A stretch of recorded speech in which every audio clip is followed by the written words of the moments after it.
একটা ফ্যামিলিতে আমার বাবা একটা পাকিস্তানি একটা কোম্পানিতে জব করতেন ম্যানেজার পদে। তখন খুব কম স্যালারি পেতেন, বাট ওঠা নিয়ে নাকি হয়ে যেত। আচ্ছা। তো আমরা ভাই বোন ছিলাম 6 জন, আমরা 2 ভাই 4 বোন। প্রথমে 2 বোন, তারপরে 1 ভাই, তারপরে আমি। তো আমার বয়স যখন 10 মাস তখন আনপ্রেজেন্টলি আমার ছোট বোনটা দুনিয়াতে এসে যায়। আমার মা বুঝতে পারেনি যে উনি নেক্সট প্রেগনেন্ট হয়েছেন। যখন আমার ছোট বোনটার জন্মের 3য় দিন আমাকে আমার নানু বাড়িতে দিয়ে দেয়। তো আমি আমার নানু বাড়িতে বড় হয়েছি তখন থেকে। তো যতদিন আমার মামা, ছোট মামা, আমার মায়ের আবার 2 ভাই 2 বোন। জি। তো আমার ছোট মামা যতদিন বিয়ে করে নাই ততদিন আমি সবার আদরেই ছিলাম, মামার আদরে ছিলাম, নানা নানির আদরে ছিলাম। হ্যাঁ, আমার নানা নানির মৃত্যুর আগ পর্যন্ত আমি ওনাদের আদরেরই ছিলাম। তখন মামা যখন বিয়ে করছেন তখন আমার আদরটা ওখান থেকে কমে যায়। কিন্তু আমার মামা আমাকে স্কুলে ভর্তি করার নেই। আচ্ছা। আমার মামার একজন ফ্রেন্ড আসছিলেন, তো উনি দেখছে, তখন আমি আরবি পড়তেছিলাম আমার মামির কাছে। তো উনি দেখছেন আমি পড়ার মধ্যে খুব একটু ভালো, তখন উনি বললেন আমার মামাকে যে তুমি ওকে স্কুল কেন ভর্তি করাচ্ছ না? তো কিছু বলেন নাই। তখন উনি আমাকে বাজারে নিয়ে গিয়ে আমাকে 2টা বই কিনে দিলেন, একটা বাংলা বই আর একটা অঙ্ক বই ক্লাস 1-এর। আচ্ছা। তো ওগুলো আমি কিছুদিন বাসায় পড়েছি। বাসায় পড়া আমার আরেক মামাতো বোন, আরেক মামার মেয়ে, ওর স্কুলে পড়তো, ও তখন ক্লাস 4-এ পড়তো। ওর সাথে আমি স্কুলে যাওয়া শুরু করি, যদিও আমাকে স্কুলে ভর্তি করে দেয় নাই। আচ্ছা। তারপরে স্কুলে ভর্তি না করা অবস্থাতেই যখন ওখানে ফার্স্ট টার্ম পরীক্ষা যখন আসছে, তো আমি পরীক্ষা দিতে পারছি না। তো হেড স্যার যিনি ছিলেন উনি কিন্তু আমার নানার পরিচিত ছিলেন, তো আমাকে চিনতেন পরিচয় দেওয়ার পরে। তো বলছে তুই স্কুলে ভর্তি হচ্ছিস না কেন? তো আমি বলছি স্যার আমাকে ভর্তি করাচ্ছে না, আমি কি করে হব? তখন উনি বলছেন আচ্ছা ঠিক আছে পরীক্ষা দেবো, ভর্তি না হলে তো পরীক্ষা দিতে পারবে না, তো ঠিক আছে আমি তোর নাম রেজিস্টার করে নিচ্ছি, পরীক্ষা দেয়। তো আমি ফার্স্ট টার্ম পরীক্ষা দিয়ে আমি সেকেন্ড হই। তারপরে যখন আমি সেকেন্ড হই তখন হেড স্যার আমাকে আর ভর্তি করে নিলেন, আর কোনো টাকা পয়সা লাগলো না। তখন ভর্তি করতে 5 টাকা লাগতো। আচ্ছা। ওই 5 টাকার কারণে আমি এতদিন ভর্তি হতে পারিনি। জি।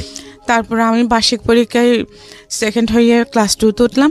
ক্লাস 2 থেকে আমি অলওয়েজ আমার রোল নাম্বার 1 ছিল, কিন্তু আমার কখনো যে এরপর আমি বই কিনতাম না, তখন স্কুলেও বই দিত না, সরকারিভাবে কিনতে হতো। তো আমি কি করতাম, আমার 1-এর বই হয়তো বা ক্লাস 2-র বই অন্য একজনকে দিলাম, যে কারো মনে যার 2 জন পড়ালেখা করতেছে, একজন 2-তে বা একজন 3-তে। তো আমার 2-র বই ওকে দিয়ে, যে বোনটা 2-তে উঠেছে ওকে দিয়ে, ও 3-র বইগুলো আমি নিতাম। এইরকম চেঞ্জ করে করে পড়তাম।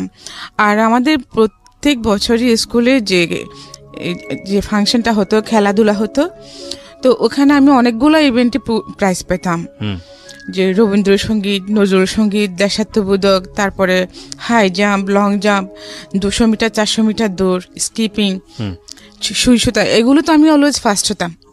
ওইখানে আমি যে প্রাইজগুলো পেতাম, খাতা কলম ওগুলো দিয়ে আমার হয়ে যেত। ইভেন বছরের লাস্টে গিয়ে যখন আমি, ওই সময় বাবা কোথায়? আমার বাবা ছিলেন না, আমার 3 বছর বয়সে আমার বাবা মারা গেছেন। মারা গিয়েছিলেন? জি। আচ্ছা। তো আমার মা অনেক কষ্ট করে আমার বাকি ভাই বোনদের বড় করেছেন। জি। তারপরে ওই বছর লাস্টের দিকে এসে যখন আমি খাতা কলমের ক্রাইসিসে পড়ে যেতাম, তো মাঝে মধ্যে স্কুলে যাওয়ার সময় আমার নানা আমাকে 25 পয়সা 50 পয়সা এরকম দিতেন। তো ওইগুলো আমি জমায় রাখতাম, তখন আমি ওই খাতা কলম এগুলো কিনতাম। আবার মাঝে মধ্যে ইউনিসেফ থেকে কতগুলো খাতা দিত, ওইটা পেলেও আমার হয়ে যেত। জি। তো এইভাবে আমি ক্লাস 7-এ আসি, 7 পর্যন্ত উঠে ক্লাস হাই স্কুলে উঠেও আমাকে ভর্তি করায় নাই। এরকম 4-5 মাস স্কুলে না যাওয়ার ফলে, তো হাই স্কুল প্রাইমারি স্কুল একসাথেই ছিল। তখন একদিন মোহাম্মদ আলী স্যার আমরা স্কুলে টিউবওয়েল থেকে পানি নিয়ে আসতাম, পানি খাইতাম। তো সেরকম সকালে একদিন পানির জন্য গেছি, তো হাই স্কুলের হেড স্যার আমাকে দেখেছেন। তো কি তুমি এখনো ভর্তি হও নাই, স্কুলে আসো না কেন, তুমি তো পড়ালেখায় ভালো। তা আমি বলছি স্যার অ্যাকচুয়ালি আমি ভর্তি হতে পারি নাই। তখন বলছি ঠিক আছে তুমি আজকে স্কুল টাইমে আমার সাথে দেখা করো। তো আমি গেলাম স্কুলে, তখন উনি আমাকে বলছে ঠিক আছে তোমার তো বোধহয় আর্থিক সমস্যাটা খুব বেশি। উনি আমার বাবা মার কথা জিজ্ঞেস করলেন, তো আমি বলছি স্যার আমার বাবা নেই, আমি নানা বাড়িতে থাকি। তখন উনি আমাকে নিজে স্কুলে ভর্তি করা নিলেন। আচ্ছা আচ্ছা। ক্লাস 6-এ। তারপরে আমি ক্লাস 6 থেকে, তখন আমি যেহেতু 5 মাস পরে ভর্তি হয়েছি, তো আমার রোল নাম্বার 9 হয়, মেয়েদের মধ্যে 2nd, ছেলে মেয়ে উভয়ের মধ্যে আমি টপ 10-এর মধ্যে ছিলাম। তো আমি যখন ক্লাস 7-এ পড়ি, সেপ্টেম্বর মাস, তখন জোহরের নামাজ পড়তেছিলাম, ওই সময় আমার মামার সাথে একজন লোক আসেন। আচ্ছা। তো ওনারা আমাকে আমি ওনাদেরকে নাস্তা দিতে গেছি নামাজ পড়ে উঠে। এরপরে তো হ্যাঁ জলে যেরকম মানুষ আসে সবাই চলে গেছে। পরে 2-1 দিন পরে শুনতেছি উনি আমাকে বিয়ে করতে চাচ্ছেন। ওনার বয়স তখন 45 এক্সিট করছে। উনি দুবাই থাকতেন। তো ওনার তখন উনি অলরেডি 5 সন্তানের জনক। ওকে। ওনার 5টা ছেলে মেয়ে, ওনার সেকেন্ড মেয়ে আমার সমবয়সী। তারপরে আমার মামা তখন বেকার ছিলেন। আমার মামা একটা ম্যাচ ফ্যাক্টরিতে চাকরি করতেন। তার আগে ওনার চাকরি চলে যায়, তখন উনি বেকার ছিলেন। তো উনি নাকি আমার মামাকে বলেছেন যে বিদেশে নিয়ে যাবেন, হ্যাঁ আমাকে পড়ালেখা করাবেন। এইসব যখন বলছে, মামা আমাকে ওনার সাথে বিয়ে দেওয়ার জন্য রাজি হয়ে গেছেন। কিন্তু এই কথা শুনে আমার মা, আমার ভাইটা আমার 6 বছরের বড়, আমার মেজো আপা, ওরা কেউ বিয়েতে রাজি না। কিন্তু আমার মামা নাসুর বাঁধা, আমার মামা বলেছেন আমি ছোটবেলা থেকে বড় করেছি, আমি বিয়ে দিব। আর সে বেটার আর কিছু পাবো না। তো এখন সতীনের করে বিয়ে হলে কি হবে, সতীন ছাড়া বিয়ে হলে কি হবে, আমি এইগুলো কিছুই বুঝতাম না। তখন আমার 12 বছর চলতেছে মাত্র। তারপরে আমাকে বিয়ে দিয়ে দেওয়ার জন্য অনেক ঝগড়াঝাটি হচ্ছে। তখন আমার ভাই এক পর্যায়ে মারামারি পর্যন্ত লেগে গেছে আমার মার সাথে, আমার মামার সাথে। আমার মা ভাইকে লম্বা কিরিচ নিয়ে দৌড়ায় ছুটছেন। আচ্ছা। তারপরে এখন আমাকে তো আর যেতে দিচ্ছে না। আমার ভাই বলছে তুই আমার কাছে চলে আয়, ওদের সাথে থাকার দরকার নাই, কিন্তু আমাকে যেতে দিচ্ছে না। তখন আমার ভাই আমাকে ডেকে এনে বলতেছে যে দেখ তুই তো এগুলো বিয়ের সাথে কিছু বুঝিস না, তোকে যদি ওরা রাজি কিনা ওখানে কাজে আসবে, তোকে রাজি কিনা জিজ্ঞেস করলে তুই বলবি যে না তুই রাজি না। তুই যদি রাজি না হস তাহলে তোর বিয়েটা হবে না। তা আমি বলছি আচ্ছা ঠিক আছে। এরপরে যখন কাজে আসছে, তো ওখানে সবাই আমার মামা আরো ওখানে যত লোকগুলো ছিল ওরা তো সবাই বড় বড়, আমার ভাইয়া তো ছোট ছিল। তো আমাকে বলতেছে যে তুই রাজি তো? আমি কিছু বলতেছি না, আমি বলছি যে না। হ্যাঁ, তখন ওরা বলছে যে হ্যাঁ রাজি। মাথা নাড়াই জোর করে আমাকে মাথা নাড়ে, কিন্তু কাজই শুনে নাই আমার কথাটা, বলছে যে রাজি। বাস বিয়ে হয়ে গেছে। তারপর বিয়ে পরে ওখানে বিয়ে হয়ে গেল আপনার? হ্যাঁ, ওই লোকের সাথে আমার বিয়ে হয়ে গেছে। ওকে। আপনার ফ্যামিলি জানতো ওনার সম্পর্কে, জানতো যে ওনার আগে একটা বিয়ে আছে এরকম আছে? হ্যাঁ, সবকিছু জানতো। জেনে শুনে আপনাকে এভাবে বিয়ে দিল? জি, জেনে শুনে দিয়েছেন। ওকে। তো এটা কোনো নাকি ফ্যাক্টর না, পুরুষ মানুষের বয়সটা কোনো ফ্যাক্টর না। আচ্ছা, তারপর? তার এগুলো আমি বুঝতামই না। তারপর আমাকে বিয়ে দিয়ে দিয়েছে। বিয়ের পরে ওই লোকের সাথে যখন আমাকে এখন যেটা বাসর বলতেছে, বাসর দিল, তো আমি কিছু বুঝি না। আমাকে ওখানে রুমে ঢুকে দেওয়ার আগে আমার মামি বললো যে উনি যখন রুমে ঢুকবেন তুই ওকে সালাম করবি। তো উনি যখন রুমে ঢুকে যখন আমার হাত ধরে টানাটানি করছে, আমি দৌড় দিচ্ছি একদিকে, রুমের এক কোনায় চলে গেছি। তারপর দেখি উনি চুপচাপ বসে আছেন। তো হঠাৎ আমার মনে পড়ছে আমার মামি যে আমাকে বলছে ওনাকে সালাম করতে। তা আমি আবার গিয়ে ওনাকে সালাম করছি। ওকে। যদিও আমরা হাসছি, বাট বুঝতেই পারছেন যে কতটা আজকের আমাদের সামাজিক সচেতনতার জায়গা থেকে এই ধরনের ভয়ানক ব্যাপারগুলো চিন্তা করা যায় না। জি, আমি যখন ওনাকে সালাম করেছি তখন উনি আমাকে ধরে ফেলছেন। তো ঠিক আছে, বলছে সমস্যা নাই, তুমি ভয় পেও না, তুমি এমনি তুমি ওইদিকে ওখানে বসে থাকার বা দাঁড়িয়ে দেখার দরকার নেই, তুমি ঘুমাও, তুমি তোমার মতো ঘুমাও। তো আমি ঠিক আছে, আমি এক পাশে শুয়ে গেছি। উনি বিদেশ চলে যাবেন আবার, 4 মাস ছিলেন, 4 মাসের মধ্যে এইসব এত কিছু করে ফেলেছেন। তো যখন চলে যাচ্ছেন তখন আমাকে ওনার সাথে করে ওনাদের বাড়িতে নিয়ে গেলেন। ওনাদের বাড়িতে নেন নাই, ওনার এক চাচার বাড়িতে নিয়েছিলেন। তো চাচা বাড়িতে নেওয়ার পরে ওখান থেকে তারপর দিন আবার ওনার মা এসে ওনাদের বাড়িতে নিয়ে গেছেন আমাকে। তারপরে উনি ওখানে আমাকে রেখে দেন, উনি বাইরে চলে যান। তারপরে উনি চলে যাওয়ার পরে আমাকে আর আসতে দিয়েছিল মনে হয়। তারপরে যাই হোক, আমাকে ওখানে আমি বেশ কিছুদিন ছিলাম। থাকার পরে আবার আমার নানার বাড়িতে চলে আসি। তো আসার পরে আমি উঠান ঝাড়ু দিচ্ছিলাম প্রায় 3 মাস পরে। তো উঠান ঝাড়ু দেওয়ার পর আসরের নামাজের পরে তো ঝাড়ু দেওয়ার সময় হঠাৎ আমি অজ্ঞান হয়ে পড়ে যাই। আচ্ছা।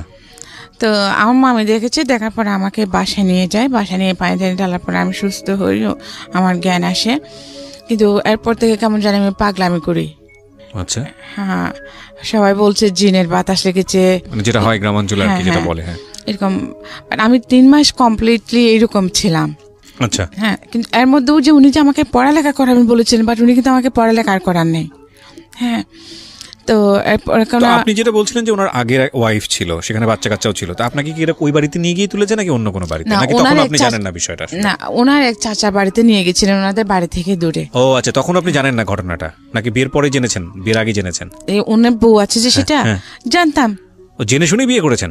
হ্যাঁ, আমি তো বিয়ে সম্পর্কেই জানতাম না। এক্স্যাক্টলি, আপনি তো সেটাই জানেন না, আপনার ফ্যামিলি জেনে শুনেই বিয়ে দিয়েছে। হ্যাঁ, আচ্ছা, বিয়ে কি সেটাই তো আমি বুঝতাম না। রাইট, তারপর? তো সেজন্য ওনার বউ থাকলে কি বা না থাকলে বা আমার তাতে কোনো একটা কিছু যায় আসে না। Right right. হ্যাঁ, তারপরে আমাকে ওনার চাচা বাড়িতে নিয়ে গেলেন, ওখানে আমি রাতে ছিলাম। তারপর দিন সকাল ও তো মানে এর মধ্যেই সব জায়গায় জানাজানি হয়ে গেছে, আমাকে সন্ধ্যায় নিয়ে গেছে। তারপরে মানে মাগরিবের পরেই সবার কাছে জানাজানি হয়ে গেছে যে উনার আমাকে ওখানে নিয়ে গেছে। ও যে সেকেন্ড ম্যারেজ করেছে ওই মেয়েটাকে এখানে এনেছে। মানে গ্রাম তো পাড়া প্রতিবেশী সবাই একদম আমাকে দেখতে আসতেছে। তো সবাই শুধু বলতেছে বুড়া হয়ে গেছে, বুঝছে বেড়া, যে এত সুন্দর একটা ছোট্ট একটা বাচ্চা মেয়েকে, তার মেয়ের বয়সী একটা মেয়েকে বিয়ে করলো, আর মানুষগুলো কেমন এমন বাচ্চা মেয়েটাকে এরকম একটা বুজ্জার হাতে দিয়ে দিল, সবাই এটা বলতেছে। তারপরে এলেন ওনাদের বাড়ি পিঠার মধ্যে, পরে আবার বাসায় চলে আসছেন। তখন তো আপনি আপনার হাজবেন্ডের চাচার বাড়িতে। জি। তো ওইখান থেকে আপনি কি খবর নিচ্ছেন ওনার সম্পর্কে? আমি খবর নিচ্ছি না, তো খুব বেশি দূরে না। ও, ডিসটেন্সটা খুব বেশি দূরে না। আচ্ছা আচ্ছা। তো ওখানে যে ওই বাড়ির এই বাড়ির সবাই আমাকে দেখতে আসছে না, তো এরা কথাবার্তা বলতেছে, সেটা আমি শুনতেছি। আচ্ছা আচ্ছা আচ্ছা, ওকে। আমি শুনতেছি জাস্ট এটুকুই। তারপর দিন কি করছে, সকাল 9টার দিকে আমার শাশুড়ি আসছে, আসি বলে যে ছেলে যখন বিয়ে করছে ভালো হলো, আমার ছেলে খারাপ হলো, আমার ছেলে তো আমার ছেলে বিয়ে করছে কি আমি ফেলে দিতে পারবো, বউ এখানে কেন থাকবে, আমার ছেলে বউ আমার বাড়িতে যাবে। তো এইটা বলে আমাকে নিয়ে গেছে।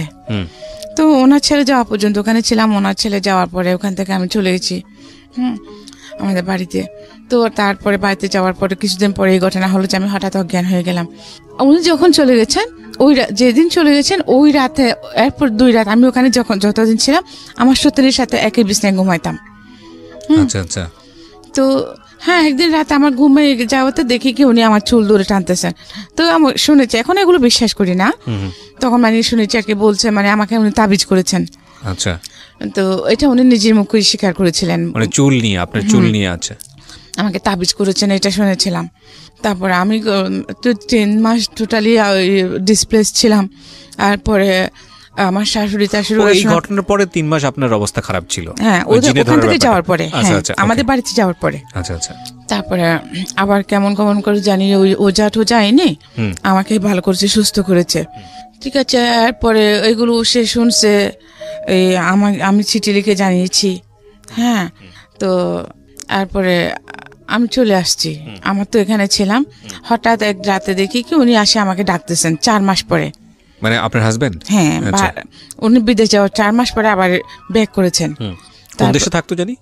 কোন দেশে? সৌদিতে থাকতেন। সৌদি আরবে। আল-আকসা। আচ্ছা, আল-আকসাতে। হ্যাঁ। তারপরে যখন ডাকছে উঠে দরজা খুলে দিচ্ছি। তারপরে বাড়ির সবাই উঠেছে, তো বলছে যে আমি মানে কালকে আসছি, কালকে চলে এসেছি। তো এরপরে উনি আপ ডাউন করতেন, 2 মাস ছিলেন। 2 মাস পরে যাওয়ার সময় আবার আমাকে ওনাদের বাড়িতে নিয়ে গেলেন। এর মধ্যে কিন্তু আমি ম্যাচিউর হয়ে যাই। তো উনি আমাকে ওনাদের বাড়িতে নিয়ে গেলেন। বাড়িতে নেওয়ার পরেও আমি কিছুদিন ছিলাম। কিছুদিন থাকার পর আমাকে তো উনি ওখানে রেখে চলে যান। পরে বুঝতে পারি যে মানে আমার প্রেগনেন্ট। আপনি কনসিভ করেছেন, এটা বুঝতে পারছেন? কনসিভ করেছি। আচ্ছা, বয়স কত তখন আপনার? আমার 14 বছর বয়স। 14 বছর। 7 বছর বয়সে বিয়ে হওয়ার পরে আপনি 14 বছর বয়সে ওনার সঙ্গে 4 মাসের দেখা, আমি ঠিক বুঝতে পারছি না, মানে এত ছোট গ্যাপটা কিভাবে হয় আসলে? ওনার সাথে আমার বিয়ে হয় তখন আমার 12 বছর 2 মাস। আচ্ছা। হ্যাঁ, তো এরপর উনি অনেকদিন বাড়িতে ছিলেন। থাকার পরে যে আমি হাসপাতাল নিল, থাকার পর উনি আবার দেশে বাইরে চলে গেলেন। আপনি বলছেন যে 7 বছর বয়সে আপনাকে দেখতে আসে, তাহলে ওটা কোনটা? আমি তো ক্লাস 7 এ। 7 বছর? ও আচ্ছা আচ্ছা, right. I am extremely sorry, আপনি তখন ক্লাস 7 এ। আমার নিজেরই ভুল হয়েছে, ঠিক আছে, সমস্যা নেই। আমি ক্লাস 7 এ তখন। ঠিক আছে, একদম ইউ আর পারফেক্ট। রাইট, বলেন তারপর। আমি কিন্তু জানতাম না যে প্রেগনেন্ট হয়েছে এটা, কিন্তু আমার খুব বমি হচ্ছিল, মাথা ঘোরাচ্ছিল। তখন আমার চাচি শাশুড়ি বলতেছে আর কি, আমার চাচি শাশুড়ি, আমার বড় যা, ওরা বলতেছে যে ছেলে আসতেছে এগুলো বললো। তার মধ্যে আমার না খুব বেশি জ্বর হয় তখন, যে বমি, মাথা ঘোরানোর সাথে জ্বর হলো। 105 হয়ে যায় জ্বর। তো ওনাদের ওখানে এলাকায় একটা ইমরান ডাক্তার নামে একজন ডাক্তার ছিলেন, ওনাকে এনেছেন। উনি যে পেশেন্টকে দেখেন ওখানে ওনাকে গ্লুকোজ স্যালাইন দিবেন, ওই যে কি ওখানে কি একটা ইঞ্জেকশন দেন, ওটা দিলে মাথা ঘুরায়, স্যালাইনটা দিলে ভালো সুস্থ রোগীও অসুস্থ হয়ে যায়, মাথা ঘুরায়। এই কি যেন একটা ইঞ্জেকশন দেন ওখানে। তারপর আর উনি সবাইকে ইয়ে দিতেন, কার্মিলা নামের একটা সিরাপ দিতেন। আচ্ছা, সবাইকে মোটামুটি? হ্যাঁ, সব পেশেন্টকেই। ওকে। তো আমাকেও দেখে আমাকে স্যালাইন দিলেন, ইঞ্জেকশন দিলেন, সিরাপের গুলো দিচ্ছেন। তো উনি স্যালাইন যখন আমাকে পুশ করে চলে যাচ্ছেন, সবাইকে বলে গেছেন যে মানে স্যালাইনটা শেষ হলে তোমরা, এটা শেষ হতে হতে রাত 11টা বাজবে প্রায়, তোমরা কাল খুলে নিও, তা না হলে রক্ত উঠে যাবে। তো সবাই ওনাকে শিওর করলেন যে হ্যাঁ খুলে নিবে। আমার অনেক দেবর ছিল, হ্যাঁ অনেক দেবর বলতে কি আমার শ্বশুরের 2 বিয়ে করেছে, আবার আমার চাচা শ্বশুরও 2 বিয়ে করেছে। 2 বিয়ে করছে, যে এরকম আমার শ্বশুর যখন মারা যান তখন আমার শাশুড়িকে আবার ওনার দেবরে বিয়ে করে। আচ্ছা। তো 2 বউ মিলে অনেকগুলা ছেলে মেয়ে। ওকে। তারপরে যে দেখি কি সবাই খাওয়া দাওয়া করে ঘুমিয়ে গেছে, কিন্তু স্যালাইন করার জন্য কেউ নাই। এটা রাতে যখন শেষ হয়ে গেছে, স্যালাইন শেষ হওয়ার পরে যে অনেকগুলো রক্ত উঠে গেছে, মানে স্যালাইনের রক্ত উঠে গেছে? হ্যাঁ, স্যালাইনের রক্ত উঠে গেছে শেষ হয়ে, কিন্তু কেউ আসছে না। আমি সবাইকে ডাকতেছি, কেউ নাই, সবাই ঘুমিয়ে গেছে। তো আমি কি তখন আমার শরীরে কাঁপুনি ছুটে গেছে ভয়ে। তো আমি কি করছি, আস্তে করে টেপটা খুলে কোনো রকমে সুইটা টান দিয়ে খুলে ফেলেছি। সুইটা টান দিয়ে খোলার ফলে এই যে ফিনকি দিয়ে রক্ত বেরোচ্ছে। হ্যাঁ, তো আমি ওইটা জানতাম না, ওই যে যেখানে পুশ করছে ওই জায়গাটা চিপে ধরতে হবে। আচ্ছা। তারপরেও আমি কি জানি কেন জানি যখন ব্লাড বেরোচ্ছে তখন আমি চেপে ধরেছি, তারপর কিছুক্ষণ পরে ব্লাড বন্ধ হয়ে যায়। তো দেন আমার যে আমি ওয়াশরুমে যাব, কিন্তু আমার মাথা ঘুরাচ্ছে খুব, আমি উঠতে পারছি না, লাইট টাইট সব অফ। কিন্তু তো ওয়াশরুমে যাবো, যে আমার শাশুড়ি বারান্দায় শোন, হ্যাঁ আমার শাশুড়ি যেখানে শোন, আমার শাশুড়ি পায়ের নিচে বদনা থাকে দরজার ফাঁকের মধ্যে। আচ্ছা। তো ওখান থেকে বদনা নিয়ে বাইরে ওয়াশরুমে যেতে হয়। আচ্ছা। তারপরও আমি হাতটায় গেছি, তো ওখানে তো অন্ধকার, আমার শাশুড়ি পায়ের সাথে লেগে আমি পড়ে গেছি এই বদনা নিতে গিয়ে। তো আমার শাশুড়ি কে করে চিল্লে উঠছে, উঠে লাদ দিছে। তো আমাকে দেখছে, বলো তুমি এখানে কি করতেছো? তো আমি বলছি মা আমি ওয়াশরুমে যাব সেজন্য, কিন্তু আমার ওই যে মাথা ঘোরাচ্ছে, আমি পড়ে গেছি, বদনা কুস্তি গিয়ে আপনার পায়ের সাথে লেগে পড়ে গেছি। তখন উনি আমাকে ওয়াশরুমে নিয়ে গেলেন। তা আমি ওয়াশরুম সেরে আসলাম, আসার পর উনি বললেন স্যালাইন কিভাবে কে খুলছে? আমার যে কেউ খুলে নাই, তো রক্ত উঠে গেছে, সেজন্য আমি নিজে টান দিয়ে খুলে ফেলেছি। তো উনি গিয়ে দেখলেন ওখানে অনেকগুলো রক্ত উঠে গেছে। তারপরে উনি শুয়ে গেছেন, কিন্তু আমার জ্বর কমে নাই। আচ্ছা। জ্বর না কমার পরে এখন যে আমি কিন্তু কোনো কাজকর্ম করতে পারছি না তখন। তা আমার সৌদিনী কি করছে, আমি কাজ করতে পারছি না, উনি কিন্তু এটা চালাকি করু আমাকে উনি রান্না বান্না করে খাওয়াতে হবে, সেজন্য যে উনি আমার ননদের বাড়িতে চলে গেছে সেটা কিন্তু আমি জানি না। হ্যাঁ, আমি জানতাম ওনার বেড়াইতে গেছেন, কিন্তু ওনার 4 ছেলে মেয়ের মধ্যে, ওনার 5 ছেলে মেয়ের মধ্যে একটা মারা গেছে, আরো 4টা ছেলে মেয়ে রেখে উনি একা চলে গেছেন। এখন ওদেরকে আমি নিজেই তো অসুস্থ, ওদেরকে আমি কিভাবে রান্না করে খাওয়াবো? হ্যাঁ, আমি ওদেরকে রান্না করে খাওয়াতে পারছি না। পরে কি করছে, ওনার বড় ছেলেকে দিয়ে ছোট মেয়েটাকে নিয়ে গেছে, ছোট ছেলেটাকে নিয়ে গেছে, বড় ছেলে মেয়ে থেকে গেছে। তো আমার শাশুড়ি ওদেরকে রান্না বান্না করে খাওয়াচ্ছে, যদিও আমার শাশুড়ি ওনাদের সাথে খান না, ওনার যে দেবরকে বিয়ে করেছেন ওখানে খান। তারপরে 10 দিন এরকম ছিলাম। 10 দিন থাকার পরে আমি একটু সুস্থ হই। এই 10 দিন কিন্তু আমি না খাওয়াই ছিলাম। হ্যাঁ, উনি আসছেন এর মধ্যে, তো আমি রান্না বান্না করতে পারি না, সেজন্য উনি আমাকে খাবার দিতেন না।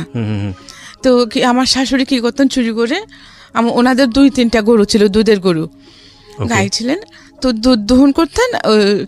ওই বিকাল 4টার দিকে যখন সবাই ঘুম থাকতো, আসরের সময় আমার শাশুড়ি নামাজ পড়তে যেতেন, তখন উনি চুরি করে আমাকে 1 গ্লাস দুধ দিতেন, বা বিস্কিট থাকলে 2টা বিস্কিট দিতেন। এই আমার খাওয়া। আচ্ছা, এই মানে বাচ্চা পেটে নিয়ে এইরকম অবস্থা? 10 দিন এরকম ছিলাম। আচ্ছা। তো 10 দিন পরে 10 দিনের দিন আমি একটু সুস্থ হই। সুস্থ হওয়ার পরে ওদিন শুক্রবার ছিল, তো আমাকে বলতেছে যে এভাবে তোমার এখন 4 মাস চলতেছে, তখন আমার প্রেগন্যান্সির 4 মাস চলতেছে, তুমি সামনে তোমার বডি বড় হয়ে যাবে, তখন তুমি আর যেতে পারবা না, তুমি এখন আমার সতীন আর আমার শাশুড়ি আমাকে বলতেছে তুমি এখন তোমার বাবার বাড়ি থেকে ঘুরে আসো, আজকে শুক্রবার, আগামী শুক্রবারে তোমাকে মালিক গিয়ে নিয়ে আসবে, মালিক আমার দেবর। তো আমি বলছি আচ্ছা ঠিক আছে। তো আমি ওই দিন আমাকে ভাত দিবে যে একটা শুকনো একটা লাকড়ি ছিল, বড় ঘাস ছিল। আমাকে বলে যে এটা একটু ফাড়ি দাও কষ্ট করে, এই তারপরে তুমি গোসল টোসল করে খাওয়া দাওয়া করে নাও, জমার পরে তুমি চলে যাইও। তো আমি ঠিক আছে, আমি অনেক কষ্ট করে লাকড়িটা অর্ধেক ফেরেছি, লাকড়ি করেছি গাছেটা। তারপরে জোর আজান দিছে, আমি গোসল টোসল করে ভাত টাত খাইলাম। খাওয়ার পর আমাকে পাঠিয়ে দিচ্ছে, 50টা টাকা দিয়েছে। তো বিয়ের সময় আমাকে যে কাপড় চোপড় দিয়েছিল ওগুলো কিছুদিন ওগুলো রেখে দিছে। আচ্ছা, সোনা গয়না সব রেখে দিছে। এই আমাকে 2টা শাড়ি, 2টা ব্লাউজ, 2টা পেটিকোট আর একটা পুরনো ব্যাগ দিয়েছে। ব্যাগ দিয়ে আমাকে 50 টাকা দিয়ে মালিকের সাথে পাঠিয়ে দিল। তো আমাকে বলছে আজকে শুক্রবারে যাচ্ছ, আগামী শুক্রবারে মালিক যাবে, তুমি চলে আসিও। তো ঠিক আছে, আমিও চলে গেছি। কিন্তু এয়ারপোর্ট আমাকে আনতে যায় না। 1 শুক্রবার 2 শুক্রবার, প্রায় মানে তখন আমার প্রায় 8 মাস চলতেছে। তো কি করবো এখন আমি? আমার মামাকে বলতেছি, আমার ওরাও তো গরিব, এখন আমি ওখানে, ওরাও আমাকে সহ্য করতে পারছে না। আচ্ছা, হ্যাঁ, যে আমাকে বিয়ে দিয়েছে বড় লোকের কাছে, ওদেরকে শুদ্ধ ক্যারি করবে এটা ভেবে এখন সে আমারই করসপরেন্স দিচ্ছে না। উনি আমাকে চিঠি পাঠাইছেন কি, ও আমি যাওয়ার পরে তুমি আমার মাকে লাথি মেরে চলে এসেছো, হ্যাঁ, তো তোমাকে আমি নিব না। যে মেয়ে আমার মাকে অপমান করে লাথি মেরে চলে আসে, তার আমার বাড়িতে তার কোনো ঠাঁই নেই। সে যদি আমার মা, আপনার জামাই আপনাকে বলছে, চিঠি লিখেছে, তখন তো মোবাইল ছিল না। তো উনি 1 মাস পরে চিঠি আসা, 1 মাস লাগে একটা চিঠি আপ ডাউন করতে। তো আমি ওনার চিঠি পাই যে তুমি আমার মাকে লাথি মেরে চলে এসেছো, আমার মার সাথে বেয়াদবি করেছো, এখন তুমি আমার মার পায়ে ধরে ক্ষমা চাইবে, আমার মা যদি তোমাকে ক্ষমা করে দেন তুমি আমাদের বাড়িতে থাকতে পারবে। হ্যাঁ, তো এখন আমি কিছুই বুঝতে পারছি না ব্যাপারটা।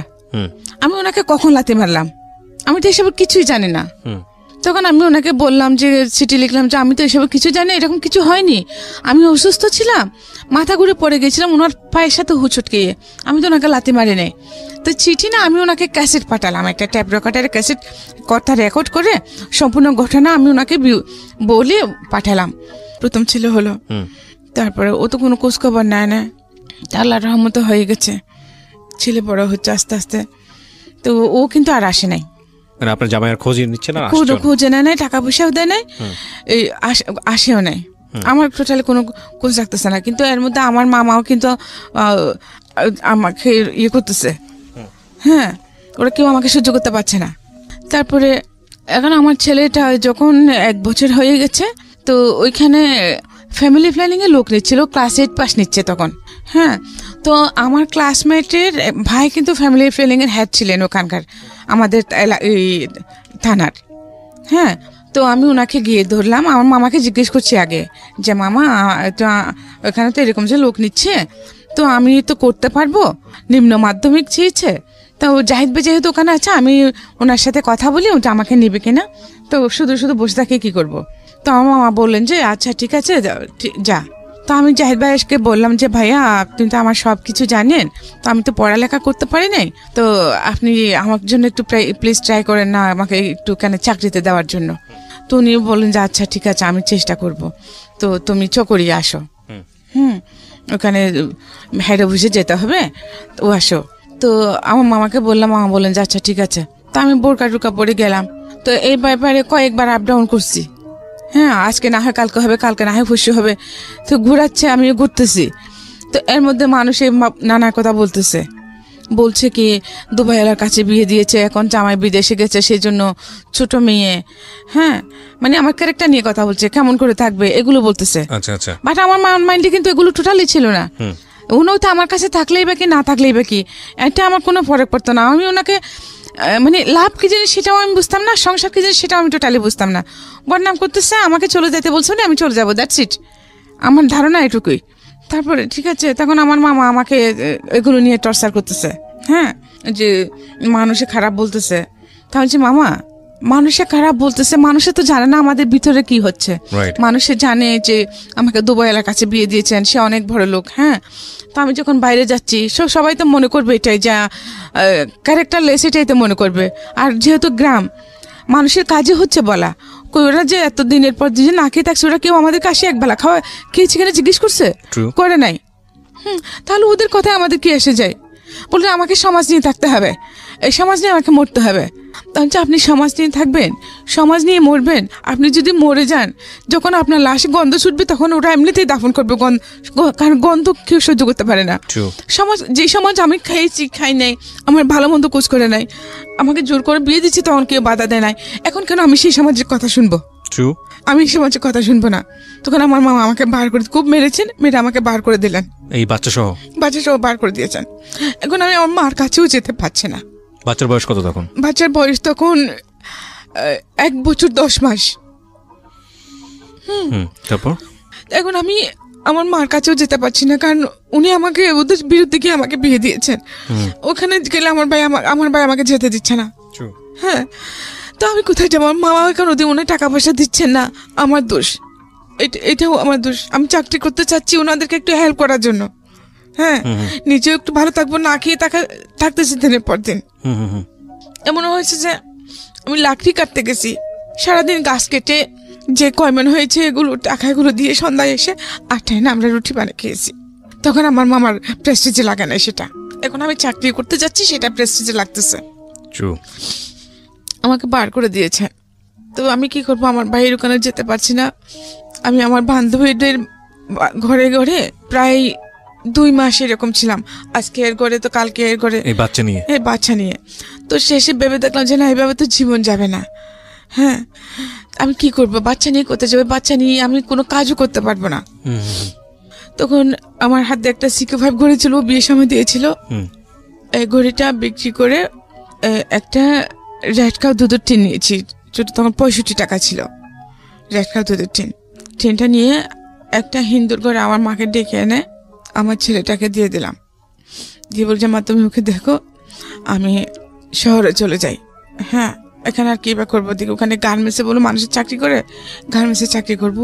আমাদের এলাকার একটা ছেলে বলেছিল এটা। মা বলেছে ঠিক আছে। আমি আমাকে দিয়ে কান্না করে করে শহরে চলে আসুন এর সাথে, ওই ছেলেটার সঙ্গে। হ্যাঁ, পাড়া তো চাচাতো ভাই লাগে। আচ্ছা। তো উনি এনে আমাকে লালদিঘির পাড়ে হোটেল আলফা তাদের তুললেন। আচ্ছা। তো বলছে যে এখন তো সাদেখান আমার কোনো আত্মীয় স্বজনও নাই, তো তোকে নিয়ে আমি কোথায় থাকবো? ওই কক্সবাজার থেকে চিটাগাং এ আসলেন। হ্যাঁ। তো যে কদিন বাচ্চাটা আপনার মায়ের কাছে। হ্যাঁ, যে কদিন চাকরি না হয়, চাকরি তো আসার সাথে সাথে হয় না, খুঁজতে হবে। তো চাকরি যে কদিন না হয় আমরা এখানে থাকি। তো ঠিক আছে থাকলাম। তো রাতে দেখি উনি আমাকে ফোর্স করছেন ওনার সাথে ফিজিক্যাল হওয়ার জন্য। হ্যাঁ, তা আমি বলছি যে না, আমি এরকম করবো না, আপনি যদি আমাকে জোর করেন আমি চিৎকার দেবো। হ্যাঁ, তো উনি কিছু করতে করেন নাই। সকালে উঠে উনি নাস্তার জন্য যাচ্ছেন বলে আমাকে হোটেলে ফেলে উনি চলে গেছেন। চলে গেছে হোটেল 2 তলায়। তো এখন আমি কি করবো? আমার হাতে তো কোনো টাকা পয়সা নেই, আমি হোটেলে বেরিয়ে বা থেকে দেবো, কি করব? সকাল 8টার সময় উনি বেরিয়ে গেছেন, 10টা বাজলো, 12টা, 1টা, 3টা বেজে, 2টা বেজে গেছে, কোনো খবর নাই। তারপরে আমার প্রচণ্ড ওরকম ক্ষুধা লাগছে। তা আমি ওইটারকে ওখানে হোটেল বয় আছে না, ওদেরকে বললাম যে কি কোনো খাবার পাবো কিনা। বলে টাকা দিলে না নাস্তা এনে দিতে পারবো, কারণ আমার কাছে তো টাকা নেই। বলে আপনার ভাই ছিল না ওখানে, আপনার ভাই এটা কোথায় গেছে? আমি উনি সকালে গেছেন, যে আসেন নাই। আমি কিন্তু এই শহরের পরিবেশ, গ্রামের পরিবেশ, এত পলিটিক্স এগুলো কিছু জানি না, বুঝি না। হ্যাঁ, তখন এই আমি বেরিয়ে হাঁটতেছি রুম থেকে বেরিয়ে, তো ম্যানেজার ছিলেন, ম্যানেজার আমাকে ডাকলেন। হ্যাঁ, বলেছে কি আপনার কেউ না এখানে? আমি বলছি আমার ভাই ছিল, সকালে গেছে, উনি আর এখন আসেন নাই। বলে উনি আসবেন না? আমি বলছি জানি না। হ্যাঁ, বলে কেন, কি হয়েছে? তো আমি চুপ করে আছি। তো উনি কি ইমেজ করছেন আমি সেটা জানি না। তা আমাকে বললেন যে দেখেন আমি আপনার বড় ভাইয়ের মতো, আপনি আমাকে নির্ভয়ে বলেন কি হয়েছে। তখন আমি ওনাকে বললাম যে এরকম ব্যাপার, যে আমি এই জন্য কারণে চিটং এসেছি। তো উনি আমার সাথে এরকম বিহেভ করতে চেয়েছেন, করতে পারেন। এখন সকাল উনি নাস্তার কথা বলে চলে গেছেন, এখনো আর আসেন নাই। তখন বলছে এটা তো মহাবিপদ, আপনি হোটেলে বিল কিভাবে দিবেন? হ্যাঁ, আর আপনি যাবেন এবার কোথায়? আমি জানি না, আমি এখানে কিছু চিনি না, আমি লাইফে ফার্স্ট এসেছি।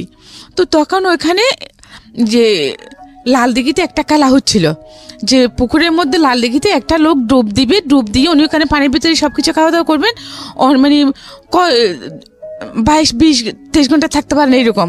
নামটা ভুলে গেছি, মনে আসছে না এখন। হ্যাঁ, তো ওই খেলাটা হচ্ছিল, ওখানে প্রচুর মানুষ।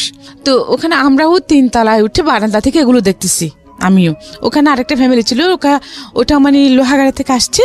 তো ওনার হাজব্যান্ড ওয়াইফ, ওনার হাজব্যান্ডের কিডনির সমস্যা, ওর জন্য উনি ডাক্তার দেখাতে আসছেন। ওখান থেকে ওনাকে ঢাকা নিয়ে যাবেন পিজি হাসপাতালে। তো ওনার ছেলে মেয়ে আছে। তো কথাবার্তা একসাথে যখন আমরা বারান্দায় খেলা দেখতেছি, তো উনি আমাকে জিজ্ঞেস করছেন আমি কোত্থেকে আসছি না আসছি। তা আমি বললাম ওনাকে, হ্যাঁ উনি ছিলেন দাঁতের ডাক্তার। তখন উনি বললেন যে ওনাকে আমি বললাম সবকিছু। তখন উনি বললেন যে ঠিক আছে আমি ঢাকা যাবো, যে আমাকে ওখানে লোক আপটা করার জন্য একটা মানুষ লাগবে, আমার কেউ নাই সেরকম, আমার ওয়াইফ বাচ্চা নিয়ে দেখতে পারবে না। আচ্ছা, হ্যাঁ, তো তুমি যদি আমার সাথে যাও, আমার মেয়ে হয়ে আমাদের বাড়িতে থাকো, তো আমার সাথে যাও, তাহলে তোমাকে আমি আমার মেয়ে হিসেবে রাখবো। তো এখন আমার চিন্তা করে দেখলাম আমার আর কোনো ওয়ে নাই। তা আমি বললাম যে আচ্ছা ঠিক আছে। আমি তখন একেবারে কচুরি পানার মতো হয়ে গেছি। তো উনি ম্যানেজারের সাথে কথা বললেন যে মেয়ে যে টাকা পয়সা যেগুলো হয়েছে, উনি এরপর ওনার সাথে আমাকে খাওয়ালেন, ওনাদের সাথে খাওয়ালেন। উনি 3 দিন ছিলেন। 3 দিন পরে আমি ওনাদের সাথে ওনাদের বাড়িতে চলে গেলাম। বাড়িটা কোথায় ছিল? ওনাদের বাড়ি ছিল পদুয়া, লোহাগাড়া থানা। আচ্ছা আচ্ছা। তারপরে উনি কিন্তু এটা ওনার সেকেন্ড ওয়াইফ ছিল। ওনার আরেকটা ওয়াইফ আছে, ওটা কক্সবাজার থাকে। ওনার ওইকারও ছেলে 2টা আর মেয়ে আছে। ওনার ছেলে দুটোটাই দাঁতের ডাক্তার। হ্যাঁ, তো ওনার ছোট ওয়াইফের কাছে আমাকে নিয়ে গেছেন। ছোট ওয়াইফ, উনি মহিলাটা অসম্ভব রকম ভালো ছিলেন। আমাকে একদম ঠিকই ওনার নিজের মেয়ের মতো করছেন। পুরো সংসার দায়িত্ব আমাকে দিয়ে দিয়েছেন। আমি যেটা বলি সেটা আমার সবকিছু আমার হাতে সঁপে দিয়েছেন। রান্না বান্না, ওনার ঘরের সবকিছু আমি সামলাচ্ছি সব, আমি ওরকম বড় মেয়ের মতো। জি। কিন্তু ওনার সন্তানের একটা মেয়ে ছিল সেখানে, ওনার সাথে রেহানা নাম। ও ক্লাস 9-এ পড়তো তখন। ওর এটা সহ্য হয় নাই। ওর এই অপরচুনিটিটা ওটা ওর সৎমা হিসেবে থেকেছে ওনার সাথে সারা জীবন। সৎমাকে সৎ ভেবেছে, আপন ভাবে কাছে আসে নাই। হ্যাঁ, তো আমি ওই জিনিসটা করে নিতে পেরেছি। তো এখন ওনার এটা সহ্য হচ্ছে না। তো ওনার একটা ঘড়ি হারিয়ে গেছে রেহানার। এখন উনি বলছেন ঘড়িটা আমি চুরি করেছি। আচ্ছা। তা আমি বলছি আমি নিই নাই। তো সন্ধ্যাবেলা যখন আব্বু আসলেন, ওনার বাবাকে আমি বাবা ডাকতাম। আপনি বাবা ডাকতেন? আচ্ছা, যিনি আপনাকে নিয়ে গেল ডাক্তার, ওনাকে বাবা ডাকতেন? বাবা ডাকতাম, ওনার ওয়াইফকে মা ডাকতাম। আচ্ছা। ওনার ছেলে মেয়েরাও আমাকে বোনের মতো জানতো। আল্লাহ বেঁচে আছেন কিনা জানে না, মারা গিয়ে থাকলে আল্লাহ জান্নাত দান করুন।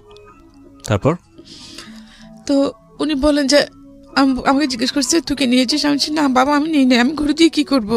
আপনি আমাকে আশ্রয় দিয়েছেন, এটাই আমার কাছে শুকর আলহামদুলিল্লাহ। আমাকে যে অপরচুনিটি আপনি দিয়েছেন এটা আমার কল্পনাতে, আমি ঘুরে দিয়ে কি করবো? ঘুরে দরকারই তো নাই।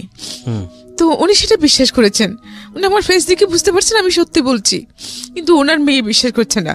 উনি আমাকে আমার পুরো বডিতে চেক করে দেখলেন, এখানে এখানে সবখানে হাত ঢোকা দিয়ে পাই নাই। তখন উনি আমাকে বাথরুমের ভিতরে নিয়ে গেলেন। উনি বলছেন যে আমি আমার গোপনাঙ্গের ভিতরে গড়িয়ে লুকা রাখছি। ওনার সৎ মেয়েটা? হ্যাঁ।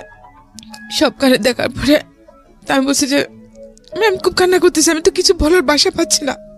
কলঙ্কিত হলাম, চুর হলাম, বাট চুরির জিনিসটা আমার কাছে পাইল না। আমাকে এমন এমন জায়গায় চেক আপ করলো। তখন তারপর দিন ওই বাবা আমাকে একটা চিঠি লিখে দিলেন। ওনার এক ভাইয়ের ছেলের সাথে আমাকে কক্সবাজার পাঠিয়ে দিচ্ছেন ওনার ছেলের কাছে, যে তুমি ওখানে থাকবে, তুই ওখানে থাকবি, ও তোকে ডাক্তারি শিখাবে, দাঁতের কাজকর্মগুলি শিখাবে, তুই লাইফে কিছু করতে পারবি, এখানে তুই থাকতে পারবি না। হ্যাঁ, তুই এখান থেকে চলে যা। আমি চেয়েছিলাম তোকে আমার মেয়ের মতো রাখতে। আমি যেহেতু অসুস্থ মানুষ, আমি হাসপাতাল যাব, যেতে হয়, তো সাথে কাউকে পাই না। তুই থাকলে আমার ভালো হতো, সেজন্য আমি একজন, কিন্তু ওরা সেটা হতে দিবে না। তখন আমি বললাম যে বাবা আপনি যে আমাকে ওখানে পাঠাবেন, তো এখানে ওনার মেয়ে যদি এরকম হয় তাহলে ওনার ছেলেগুলো তো সেরকমই হবে। হ্যাঁ, তো বলে যে না আমার বড় ছেলেটা খুব ভালো, তুই ওর কাছে ওগুলো তোকে রাখবে। তো ঠিক আছে, আমাকে পাঠাই দিলেন। গেলাম, আমরা সন্ধ্যা 7টার দিকে গিয়ে পৌঁছলাম। তো খাওয়া দাওয়া করলাম। তো ওনার বড় ছেলে আর আস্তে আস্তে রাত অনেক হয়েছে, তখন আমরা ঘুমাই গেছি। হ্যাঁ, তারপরে সকালে উনি উঠে যখন ঘুম থেকে উঠছেন আমাকে ডাকছেন, আমি গেছি। তো চিঠি দিয়েছি। চিঠিতে উনি কি লিখে দিয়েছে সেটা কিন্তু আমি জানি না, হয়তো ওই কথা লিখেছেন। তারপর উনি বলেন যে আচ্ছা ঠিক আছে, সমস্যা নাই, তুমি এখানে থাকো, আমি তোমাকে আমার চেম্বারে নিয়ে যাব, তুমি ওখানে ওগুলো শিখতে পারবা। তো ঠিক আছে, সকালে উনি আগে চলে গেছেন। তারপরে আমাকে মানে একটা লোক দিয়ে, ওনার ছোট ভাই মনে হয় সেটা, আমাকে নিয়ে গেছেন। এরকম কয়েকদিন ছিলাম। এরপরে দিকে আরেকদিন আমি যখন ওনার চেম্বারে গেছি, ওখানে মানে কিভাবে দাঁত বানাবে এগুলো দেখতাম, গরম পানি দাও দিতাম, এটা করো ওইটা করো। উনি যখন চিকিৎসা করতেন তখন আমি ওনার সাথে থাকতাম, যে ওখানে যে যন্ত্রপাতিগুলো লাগতো ওগুলো ওনাকে যেতাম আর কি, এরকম করতাম। তারপরে দেখি হঠাৎ একদিন 11টার সময় ভাবি ওখানে উপস্থিত চেম্বারে। তো উনি বলছেন যে ওনার একটা মেয়ে ছিল তখন, উনি বলছেন যে কি আমিও আজকে থেকে এখানে চেম্বারে থাকবো। তো স্যার, আমি ওনাকে স্যার ডাকতাম আবার। তো স্যার বলেন যে কেন? বলে না, ও যখন এখানে থাকবে তোমার সাথে কাজ করবে, আমিও এখানে থাকবো, আমি বাসায় যাব না। তো উনি বুঝতে পারছেন কি উনি সেটা কেন বলেছেন। তো আমিও কিছুটা বুঝি না, তা আমিও বুঝলাম। তো ঘুরে ফিরে ওই একটাই ঘটনা যে আমার সাদা চামড়াটাই সব দেখে আমার জন্য কালো হয়ে দাঁড়ায়। তো ওগুলো নিয়ে ওনাদের মধ্যে বোধহয় ঝগড়াঝাটি হয়েছে।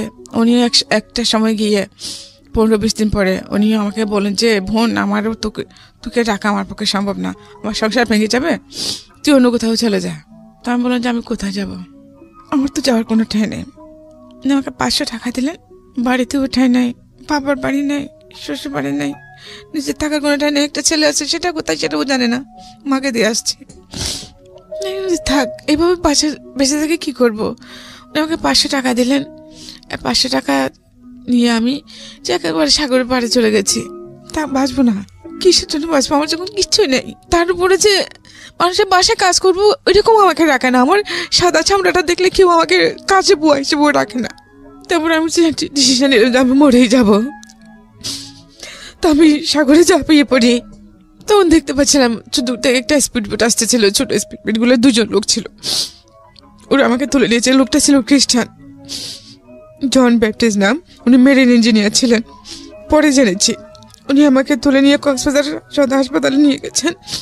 2 দিন ওখানে টাকা পরে সুস্থ হয়ে করে উনি আমাকে জিজ্ঞেস করলেন তুমি কেন সুইসাইড করতে চাইছো? আমি বলছি আমি বেঁচে থেকে এবার কি করবো, আমি কি হয় দুনিয়াতে, যেখানেই যাই সেখানেই আমার জন্য বাধা, কিভাবে বাঁচবো আমি? তখন উনি বললেন যে তুমি কি আমার কথা শুনবা? যে কি শুনবো, সবাই তো আশ্বাস দেয় যে যেটা বলে সেটা করি, ফলাফল তো সে জিরোই, আর কি শুনবো? তা আপনিও হয়তো সেরকমই কিছু করবেন, ব্যতিক্রম কিছু তো হবে না। বলে যে না, সেরকম কিছু না, আমার 2টা বোন আছে। আমার একটা বোন সিটং সিটিতে থাকে জামাই নিয়ে, তার 2টা ছেলে আছে, সে গার্মেন্টসে চাকরি করে ফিরে বুটে। তুমি যদি আমার সাথে আমাদের বাড়িতে চলে যাও। আমার 2 বোন তখন ওনার কাছে গেছে, বল দূর আছিস কেন? আমার ওখান থেকে একটা লোক ছিল, ওই লোকটাকে আমি স্যান্ডেল দেখাইছিলাম, কারণ আমি ওনাকে দেখে ভয় পেয়েছি সেজন্য। যাই হোক, উনি আমাকে কিছু করেন নাই।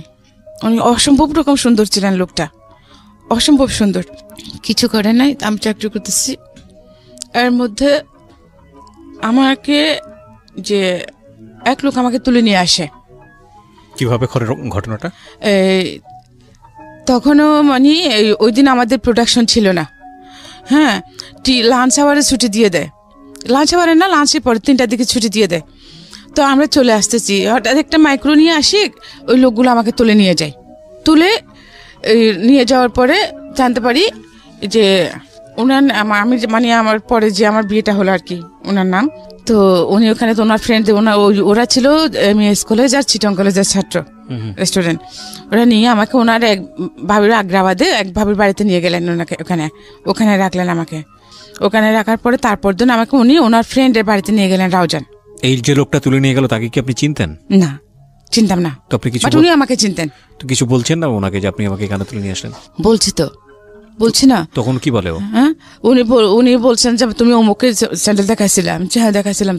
তো মা বোন সবার আছে না, আপনাদের জন্য আমরা যারা গার্মেন্টসের মেয়ে, মানে কি খারাপ? গার্মেন্টস মেয়েরা সবাই যদি খারাপ হতো, এখানে তো আপনার মাও তো খারাপ তাহলে। মানে আমাকে ওইরকম করে কথা বলছিলাম। আপনারা মানুষের শুধু বাহ্যিক রূপটা দেখে বিচার করেন, ভারী ভিতরটা ভাবার চেষ্টা করেন না। একটা মেয়েকে দেখলাম, ভালো লাগলো, তাকে যেভাবে হোক আমার পেতেই হবে। কেন? সেটা যদি আপনার বোন, ওটাকে আপনার বোনের চোখে দেখতে পারেন না? তা আমার যে আপনি জানেন আমার জীবনে কত কষ্ট আছে, কত যন্ত্রণা আছে। হ্যাঁ, আমি এত ছোট্ট বয়স, আমার একটা বাচ্চা আছে, আমি সারাদিন কাজ করি, ভালো থাকি, সারা রাত আমি ঘুমাতে পারি না, আমি বাচ্চার জন্য কান্না করি। হ্যাঁ, তা আপনি কি করে কোনো কিছু না জানে কিভাবে একটা মেয়েকে অন্যরকম একটা এরকম কমন পাস করতে পারেন? আপনার বোনকে কেউ করলে তখন আপনার কেমন লাগবে? তখন ওর মধ্যে কি হয়েছে, তোমার বাচ্চা আছে মানে কি পিচ্ছি মেয়ে, তোমার কি বাচ্চা? হ্যাঁ, তখন আমি ওনাকে সব ঘটনা বলছি। ঘটনা বলার পর উনি আমাকে কোনো কথা বলছি, ঠিক আছে আমি এটাকে আমি বিয়ে করবো। হ্যাঁ, তো বিয়ে করবেন উনি আমাকে 1 মাস ওখানে রাখলেন, হলদিয়া গ্রামে রাখলেন ওনার ফ্রেন্ডের পাশে। ওখান থেকে আনে মাজারে বিয়ে করেছেন, আমার সে মাজারে, বাইজিদ বুস্তের মাজারে। মানে যিনি যে ভদ্রলোকের কথা আপনি বলছিলেন, যিনি আপনাকে ব্যাপটিস্ট করেছিল, সেই লোক? হ্যাঁ। কি নাম ছিল ওনার?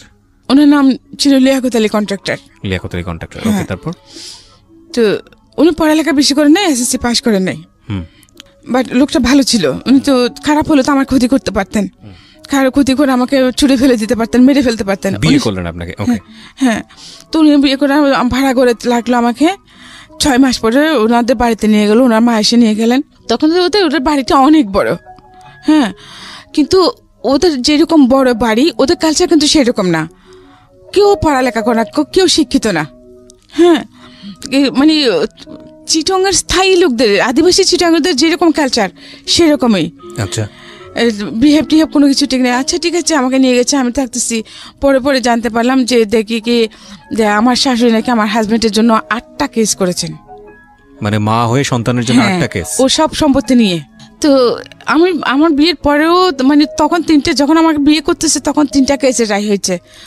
উনি খালাস পেয়েছেন, উনি দোষী না। আচ্ছা, তার বিয়ের পর আর বাকি 5টা হয়েছে। তো যাই হোক, ওখানে আমি সংসার করতেছি, কিন্তু আমার শাশুড়ি আমাকে টোটালি সহ্য করতে পারেন না। হ্যাঁ, আমি গরিবের মেয়ে, আমাকে বিয়ে করে ওনার ছেলে কিছু পাই নাই। হ্যাঁ, সেজন্য উনি আমাকে খুব টর্চার করতেন, আমার শাশুড়ি। এমন অবস্থা হয়েছে যে আমি ঘরে সব কাজকর্ম করলাম। ওনার 8টা মেয়ে, 2টা মেয়ে বিয়ে হয়েছে, বাকি সবগুলো ছোট ছোট। তো ওদের পায়খানা প্রস্রাব সব আমি পরিষ্কার করতাম, কাপড়, মানে আমার বাচ্চার মতন আমি বড় করেছি ওদেরকে। ওরা কিন্তু আমার গায়ে হাত তুলতে দ্বিধা করে নাই। তো পরবর্তীতে দেখি কি, এই অবস্থার মধ্যে আমার ছেলেটা হলো সেকেন্ড ছেলে, ওখানে বড় 93 নম্বরের 26 তারিখ আমার ছেলে হলো। ভালো ছিলাম। ছেলে যখন 2 বছর, তখন উনি আরেকটা বিয়ে করলেন। মানে আপনি ওনার ফার্স্ট ওয়াইফ ছিলেন? জি। আচ্ছা, বিয়ে করছেন যে মানে এটা ওনার বড়ুয়া ছিল। ওনার ওই মহিলারও আগে বিয়ে হয়েছিল, আগে করে ওনার ছেলে আছে। তো উনি পড়ালেখা জানতেন না। এখানে মানে সবাই বলতে শুনেছি মহিলাটা ভালো ছিলেন না। তো ওই রকমের মধ্যে উনিও মানে ওনার কয়েকজন ফ্রেন্ড নিয়ে মেয়েটাকে এনেছে। তারপরে ওনার ভালো লেগে গেছে, ওনাকে বিয়ে না করে ওভাবে রেখে দিয়েছে। মানে আলটিমেটলি আপনার মতোই কিছুটা কেস। হ্যাঁ, তো ওনাকে বিয়ে না করে মানে ওখানে আরেক জায়গায় ভাড়া করে নিয়ে রেখে দিয়েছে। ওখানে ওনার একটা ছেলে হয়। তো যাক 2 বছর এখানে ওইরকম রাখার পরে ওনার মানে একেবারেই উনি ফকির হয়ে যান। কোনো কাজকর্ম করেন নাই, জমানো যা ছিল সব খেয়েছে সব। তারপরে বলতেছে মানে এখন আমি কি করবো? তো আমি বলছি ঠিক আছে, ভালো হোক বা খারাপ হোক, তুমি তো আমার সব কিছু। তো আমি সেলাই কাজ করতাম, তখন আমার একটা সেলাই মেশিন ছিল, ওটা বিক্রি করে ওদের ওখানকার বাসা ভাড়াটা দিয়ে বাড়িতে চলে আসে। তারপরে আমার নতুন অধ্যায় শুরু হলো আমার লাইফে।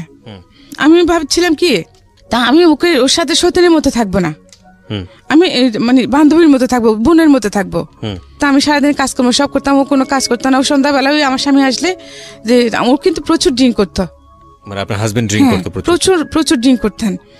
তো ওকে বলতেন, আমি ওকে গালি দিয়েছি, এই করেছে সেই করেছে, পরে আসে উনি আমাকে মারতেন। তারপরে এইভাবে এক সময় যে আমার বড় মেয়েটা পেটে আসলো। তারপরে বড় মেয়ে হওয়ার পরে যে উনি কমপ্লিটলি আমার সাথে সব সম্পর্ক ছিন্ন করে ফেলেন। আমরা একই ঘরে থাকি, কিন্তু কেউ কারোর দিকে তাকায় না। উনি আমাকে দেখলে চোখ নিচু করে ফেলেন, আমার সাথে কোনো সম্পর্ক নেই। এইভাবে থাকার পর আমার মেয়ের বয়স যখন 2 বছর হলো, 2 বছর পড়ছে, তখন আমার সতীন কি করছে, একদিন আমার সতীনের ফুফু, মা, আবার ওনার 2 ভাই এখানে ওই বাড়িতে থাকতেন আমাদের সাথে। ওরা সবাই মিলে আমাকে সকাল 10টায় বের করে দিয়েছে। আমার ছেলে মেয়ে 2টা নিয়ে, 2টা শাড়ি, একটা টাওয়েল, আমার একটা মশারি, আর আমার ছেলের মেয়ের কয়েকটা কাপড় নিয়ে একটা কালো ব্যাগের মধ্যে দিয়ে 150 টাকা দিয়ে আমাকে বার করে দিচ্ছে। আমার হাজবেন্ড এখন বসা ছিল সকাল 10টায়। তো বলতেছে, তো আমি যখন ওকে বলছি, ও বলছে যে চলে যাক, বার করে দে, আমার আধা কেজি চাল বাঁচবে। ঠিক আছে, চলে গেছি। কোথায় যাবো সেটা জানে না। তারপরে আমার সতীনের ভাই আমাকে একটা সিএনজি এনে তো গাড়িতে তুলে দিল। আমি বহদ্দারহাট চলে গেলাম। যাওয়ার সময় গাড়ি থেকে দেখে কি, ও তখন আমার হাজবেন্ড তখন বাইরের দোকানে পান নিচ্ছে। তো বহদ্দারহাট গিয়ে আমাকে একটা গাড়িতে, একটা যে কক্সবাজার গাড়িতে তুলে দিল, কিন্তু কোনো গাড়ি ভাড়াটা দেয় নাই। তো যখন গাড়ি ভাড়ার জন্য আসছে, তখন আমি আমার কাছে যে টাকাগুলো ছিল ওইটা দিচ্ছি, বলে যে আরও লাগবে। আমি আমার কাছে আর কোনো টাকা নেই। সুপারভাইজারকে যখন এটা বলছি, তখন উনি বলছে যে আপনি যাবেন কোথায়, আপনার বাড়ি কোথায়? তখন আমি বাড়ির কথা বললাম, বাড়ির ঠিকানা বললাম, যে আপনি তো আমাদের এলাকার মেয়ে, ঠিক আছে আপনার বাড়ি। এর আগে কি আপনি আর বাড়ি যাননি? এই যে বাড়ি না, থেকে বের এত বছরের মধ্যে 8 বছর হয়ে গেছে এর মধ্যে। এই 8 বছর পরে বাড়ি যাচ্ছে? হ্যাঁ, 8 বছরের মধ্যে আমাকে বাড়িতে যেতে দেয় নাই। মানে আপনার ছেলেটা তখন আপনার মায়ের কাছে কি অবস্থায় আছে আপনি জানেন না? জানে কোনো খোঁজ খবর জানে না। বড় ছেলেটা। আর তখন আপনার এই ঘরে হচ্ছে কয় ছেলে মেয়ে? 2টা ছেলে মেয়ে। 2টা ছেলে মেয়ে। তখন আপনি নিজের সাথে, আপনার সাথে কি একটা মেয়ে শুধু? হ্যাঁ, না আমার ছেলে আবার মেয়ে দুটোটাকে আমাকে দিয়ে দিছে। দুজনকে আপনাকে দিয়ে দিয়েছে? আমার মেয়ের বয়স তখন 2 বছরে পড়ছে আর কি। ছেলের বয়স 5 বছর, ছেলে 6 বছর, মেয়ে 2 বছর। আচ্ছা, তারপর এখন আমি চিন্তা করতেছি এত বছর পরে আমি যে বাড়িতে যাব, কিন্তু কে আছে না কেউ জানে না, কিছু জানে না। তখন তো আমাকে বের করে দিয়েছিল, এখন আমাকে কিভাবে অ্যাকসেপ্ট করবে? হ্যাঁ, তো এটা চিন্তা করতে করতে কি করছি, আমি আমার মায়ের নানার বাড়িতে চলে গেছি। আমার মায়ের নানা বাড়িতে যাওয়ার পরে ওখানে সব বললাম যে আমি পরিচয় দেওয়ার পরে আমাকে চিনেছে আমার মামারা, মানে আমার আম্মুর মামাতো ভাইয়ের বউ। তো আমি ওখানে থাকলাম। তো ওরা বলতেছে তুই কোথায় গেছিস, কোথায় হারিয়ে গেছিস, যে সবাই তোকে সব দিকে খুঁজতে, তোর মা তো পাগলের মতো হয়ে গেছে। হ্যাঁ, তোকে খুঁজতে খুঁজতে এমন কোনো জায়গা না তোর জন্য হাজিরা দেখে না যে কি অবস্থায় আছে। কিন্তু এর মধ্যে গিয়ে খবর পাই কি আমার নানা মারা গেছেন, আমার নানি মারা গেছেন, যারা আমাকে মা বাবার মতো বড় করেছেন। আমার মামা 2টাও মারা গেছেন, আমার মামাতো ভাই মারা গেছেন, আমার চাচা ছিলেন উনি মারা গেছেন, আমার 2টা ফুফু ছিল, 2 ফুফুই মারা গেছেন এই 8 বছরের মধ্যে। শুধু আমার মা ছিল। সবকিছু বলার পরে আমার ওই মামি কি করছে, আমার মামাতো ভাইটাকে আমাদের বাড়িতে পাঠিয়েছে। যে দেশের পরিস্থিতি কিরকম এখন সেটা তো জানি না। তারপরে ওনার ছেলেকে পাঠাইলেন যে আমার মাকে যেন চুপি চুপি বলে আমি আসছি। তারপরে বিকেলে আমার মা ওর সাথে চলে আসছে, আমার মামাতো ভাইটার সাথে চলে এসেছে, যে সাথে আমার ছেলেও ছিল। এই ফার্স্ট 8 বছর পর আমি আমার ছেলেকে দেখলাম। মানে তখনকার যে ফিলিংসটা, সমস্ত কষ্ট আমি ভুলে গেছি। আমার কোনো কষ্ট ছিল না তখন, যখন আমি আমার ছেলেটাকে দেখছি। আমি গিয়ে আমার ছেলেকে ছড়াই ধরে বড় হয়েছে মাশাআল্লাহ, স্বাস্থ্য ভালো, মোটামুটি ভালোই আছে। 8 বছর পরে মাকে দেখলাম, ছেলেকে দেখলাম। ওই দিন আমার মা ওখানে ছিল। তারপর দিন আমার মা আমার ছেলেকে নিয়ে চলে এসেছিল, আসতে চাচ্ছিল না। তো আম্মু বলে যে চলে যাই। হ্যাঁ, আগে ওদিকে দেখি পরিস্থিতি কিরকম, কি করি, তারপরে তো মাকে নিয়ে আসবো। হ্যাঁ ঠিক আছে, চলে গেছে। তো আমাকে বলেছে মা যদি আমাকে ওখানে নিতে না পারো, হ্যাঁ তাহলে আমি কি করব? তো আমার মামা বলে যে চিন্তা করিস না। তারপর সাথে আমাকে আরো একজন মহিলা দিলেন সিনিয়র। তো ওনার সাথে সাথে আমি ফিল্ডে যাইতাম কাজ করার জন্য। তো এরকম করতে করতে আমি কয়েকটা পলিসি করি, কয়েকটি বিমা করি, কয়েকজন মানুষকে বিমা করাই। তো করানোর পরে ওখানে থেকে আমি কিছু টাকা পয়সা পাই। টাকা পয়সা পাওয়ার পরে কয়েকটা বিমা করে না, 1 লাখ টাকার বিমা করালে আমি ওখানে 7-8 হাজার টাকা পাইতাম। তো আমি একসাথে কয়েকটা যখন বিমা করে আমি বেশ কিছু টাকা পাই। তো ওই টাকাগুলো দিয়ে আমি কি করলাম, আমার মাকে একটা 2 রুম করে একটা টিনের ঘর করে দিলাম। আচ্ছা, টিনের ঘর করে দিলাম। ঘর করে তারপর আমার মাকে নিয়ে আমি এখানে থাকতেছি। থাকার পরে কিন্তু এখানে যে আমি একটু এমনিতে তো খুব সুন্দরী ছিলাম, তারপরে একটু যে স্টাইলিশ চলাফেরা করতাম। তো এটা কিন্তু তখনও পর্যন্ত আমাদের সমাজ অ্যাকসেপ্ট করতেছে না। এমনি সবাই যে আমাদের এলাকার ওইখানে কিন্তু ম্যাক্সিমাম মানুষ শিক্ষিত, পড়ালেখা করে, সবাই খুবই কিন্তু মোটামুটি যে স্টাইলিশ চলাফেরা করে। বাট আমারটা অ্যাকসেপ্টেবল না, যেহেতু আমি গরিবের মেয়ে। তারপরে ওখানে সবাই বলতেছে যে আমার মামাতো ভাইরা, আমার ভাইরা, চাচাতো ভাইরা, যে তুমি এখানে আসলে থাকতে পারবে না, তুমি একটা কাজ করো, তুমি সিটিতেই চলে যাও। তো পরে বলবেন যে আচ্ছা ঠিক আছে। তখন আমি কি করলাম যে আমার মাকে তো ঘর একটা করে দিয়েছি। তো আমি কিছু টাকা পয়সা জমিয়ে ওগুলো নিয়ে তা আমি সিটিতে চলে আসি। আসলে আমি সিটিতে আসার পিছনে আরেকটা কারণ ছিল, আমি সিটিতে আসতাম না। হ্যাঁ, সবচেয়ে বড় কারণ যেটা ছিল সেটা হচ্ছে কি, আমি এরকম এই যে ইন্স্যুরেন্সের কাজ করি, এই পলিসি আনতে গিয়ে এক জায়গায় একটা রাতে মানে আমাদের ব্রাঞ্চ ম্যানেজারের সাথে গিয়েছিলাম। তো ওখানে যে জায়গায় আমাকে নিয়ে গিয়েছিল, ওখানে আমাদের 2জন ব্রাঞ্চ ম্যানেজার ছিলেন। হ্যাঁ, তো ওর সাথে আমিও ছিলাম, আমাকে নিয়ে গেছিল, পলিসিটা আমারই ছিল। তো ওই রাতে আমি ওখানে লেফট হই। কি বলেন? হ্যাঁ, ওদের এলাকাটা ওদেরই ছিল। তো যে কারণে আমি এটা আমাদের এখানে প্রেসিডেন্টকে বিচার দিয়েছি, কিন্তু কিছুই হয় নাই। আচ্ছা, কোনো কেস কাছারি করেনি, মামলা করেনি? না। তো এখন মামলা তো করবো যে আমার যেহেতু বাচ্চা কাচ্চা আছে, আমার ওখানে এমনিতে ওখানে পরিস্থিতি তো সেরকম ছিল না, তখন আরো বেশি খারাপ হয়ে যাবে। আজকের মতো পরিস্থিতি ছিল না, না এখনকার মতো পরিস্থিতি তখন ছিল না। তো এই জন্য আমি আর মামলা টামলা করি নাই। আর যেহেতু আমি যাকে দৌড়াবো তার পিছনে তো আমাকেও দৌড়তে হবে, তো ওই দৌড়ানোর সময় তো আমার ছিল না। তো এইসব কিছু চিন্তা করে তা কিছু করি নাই। কিন্তু উনি আমাকে বললেন যে এখানে আমাদের হেড অফিসের যে প্রেসিডেন্ট চেয়ারম্যান, ওনাকে বিচার দিতে। হ্যাঁ, তো উনি যেহেতু করছেন না, আর উনি কি করবেন, সেম কথাই তো শুনবো। সেই জন্য আমি ওখানকার চাকরি ছেড়ে সিটিতে চলে আসি। টাকা পয়সা যা ছিল আমাকে একটা ঘর বেঁধে দিলাম, বাচ্চাদের জন্য দিয়ে কিছু, বাকি কিছু নিয়ে আমি এখানে চলে আসলাম। তো এখানে আসলাম, এখানে একটা সেলাইয়ের উপর কোর্স, গার্মেন্টসের আইটেমের উপরে একটা কোর্স করলাম, যে AFRLs-এর মধ্যে। তারপরে চাকরি করবো আর কি। কোর্সটা শেষ হল 3 মাসের কোর্স। তো উনি বললেন যে আপনি এখানে কোর্সটা শেষ করলে আমরা আপনাকে ভালো জব দেবো গার্মেন্টসের, যেহেতু আমার পড়ালেখাও তেমন নেই। তো ঠিক আছে, করতেছি। তো ওইখান থেকে আবার বাড়ি যাওয়ার পথে এক ভদ্রলোকের সাথে আমার পরিচয় হয়। ওনারাও তখন কক্সবাজার যাচ্ছিলেন। তো মানে আমি টিকিট নিতে গেছি, তো এখন মহিলা বলে ওরা আমার কথা শুনতেছে না, মানে ছেলেদেরকে পুরুষদেরকে সব আগে দিচ্ছে। ওনারা 4 জন ছিলেন। তখন আমি বললাম যে ভাইয়া আমাকে একটা টিকিট নিয়ে দেন, আমি অনেকক্ষণ যাবো দাঁড়িয়ে আছি, বাট উনি আমার কথা শুনতেছেন না, বদ্দারহাট। তারপরে উনি আমাকে ওই টিকিট নিয়ে দিলেন, এবং ওনারা 4 জনের জন্য সার্সিট নিয়েছেন, আর পিছনের সিটটা আমার জন্য নিয়েছেন। তো কি করছেন, এখন আমার পাশে আরেকটা লোক বসছে, তা আমি এখানে। তো শেষ আমি ওনাকে বললাম, উনি ওটা বুঝতে পারছেন যে আমি আনইজি ফিল করছিলাম। তো উনি বললেন যে আপনি যদি আনইজি ফিল করেন আমি কি ওদিকে আসবো? তা আমি বলছি যে হ্যাঁ আসেন। ওনার সাথে কথাবার্তা বলে একটু পরিচয় হয়েছে ওনাদের সাথে। তো আমি বলছি ঠিক আছে আপনি আসেন। তখন ওই ভদ্রলোকে তুলে দিয়ে উনি আসি বসতেন ওখানে। তো ওনার সাথে পরিচয়, তারপরে মাঝখানে গাড়ি বিরতি নিল, ওখানে খাইতে নামলাম আমরা। ওনারা বলেন মানে আমি শুদ্ধ খাবো। নেমেছি, কিন্তু যে রেস্টুরেন্টে আমরা খেতে ঢুকেছি ওখানে আমার বড় আপার দেবর ছিল একটা। আচ্ছা। তো উনি আমাকে যখন দেখছেন, উনি খেয়ে উঠেছেন, আমাকে দেখার সাথে সাথে উনি অর্ডার দিয়ে দিয়েছেন আমার জন্য। তখন আমি আরও তাদের সাথে খাই নাই, ওখানে খাইলাম। তো ওনারা যখন ফ্রেশ হয়ে আসছেন, তো আপনি খেতে বসছেন, আমি যে হ্যাঁ, আমি পরিচয় করে দিলাম। ও যে আচ্ছা ঠিক আছে। তো উনি আমাকে আমার চিটংয়ে আমি যেখানে এসি কি ওখানকার অ্যাড্রেস নিয়ে নিয়েছেন। আমি অ্যাড্রেস দিয়েছি, উনি বলছেন আমরা 4 দিন থাকবো ওখানে, 4 দিন পরে চলে আসবো। কি শেখা ওটা? এই যে গার্মেন্টসের উপরে, মানে সেলাই কোর্স, গার্মেন্টসের আইটেম গুলোর উপরে। আচ্ছা আচ্ছা। প্যান্ট এগুলো। মানে এতদিন ছিলেন হলো বীমা কোম্পানিতে, এখন চলে যাচ্ছেন গার্মেন্টসে। হ্যাঁ, মানে এই ঘটনার পরে। জি।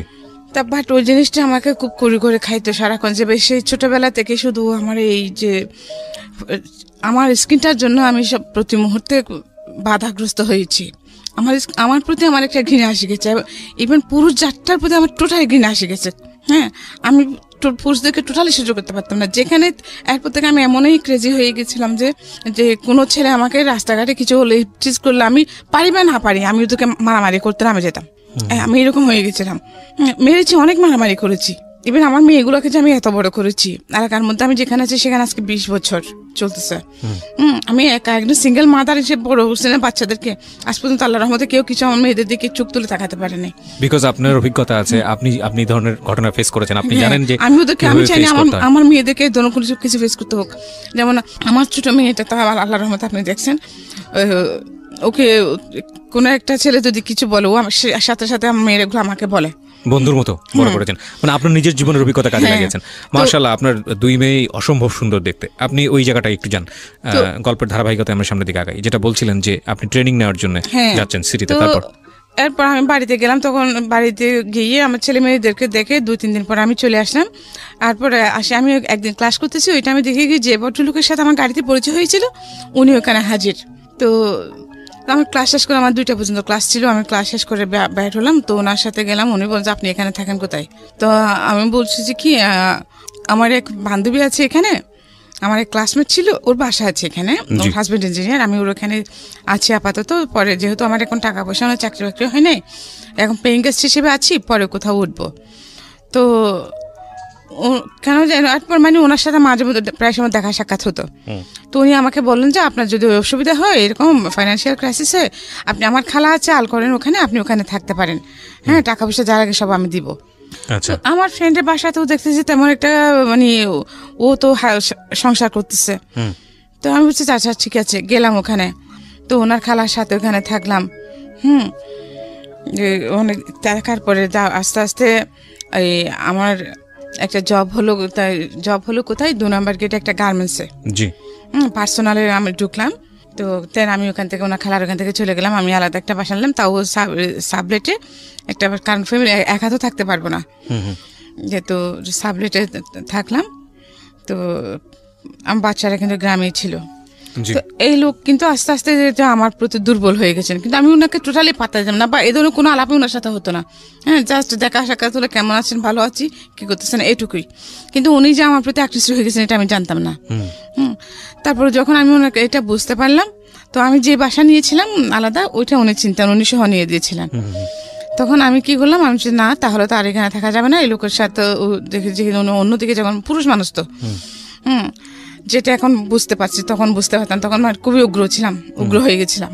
তারপর আমি সাথে সাথে আমার উনি 3 দিনের জন্য বাড়িতে গিয়েছিলেন। তো আমি এই 3 দিনের মধ্যে আমি বাসা চেঞ্জ করে ফেলি।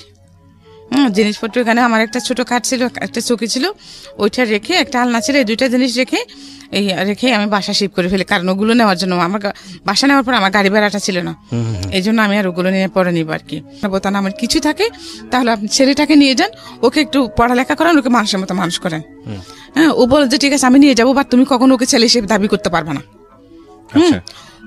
তো আমি যে ঠিক আছে, একেবারে এখানে নষ্ট পাহাড়ে যাচ্ছে, লাকড়ি আনতেছে, গরু চড়াচ্ছে, এগুলো চেয়ে তো আমার ছেলের, হ্যাঁ ও তো ওনার তো অনেক টাকা পয়সা আছে, ওনার ছেলেমেয়েগুলো সবাই শিক্ষিত, তো আমার ছেলেটা যদি সেখানে ওর লাইফ সেটেল করতে পারে তা আমার সমস্যাকে আমি তো কিছু করতে পারিনি।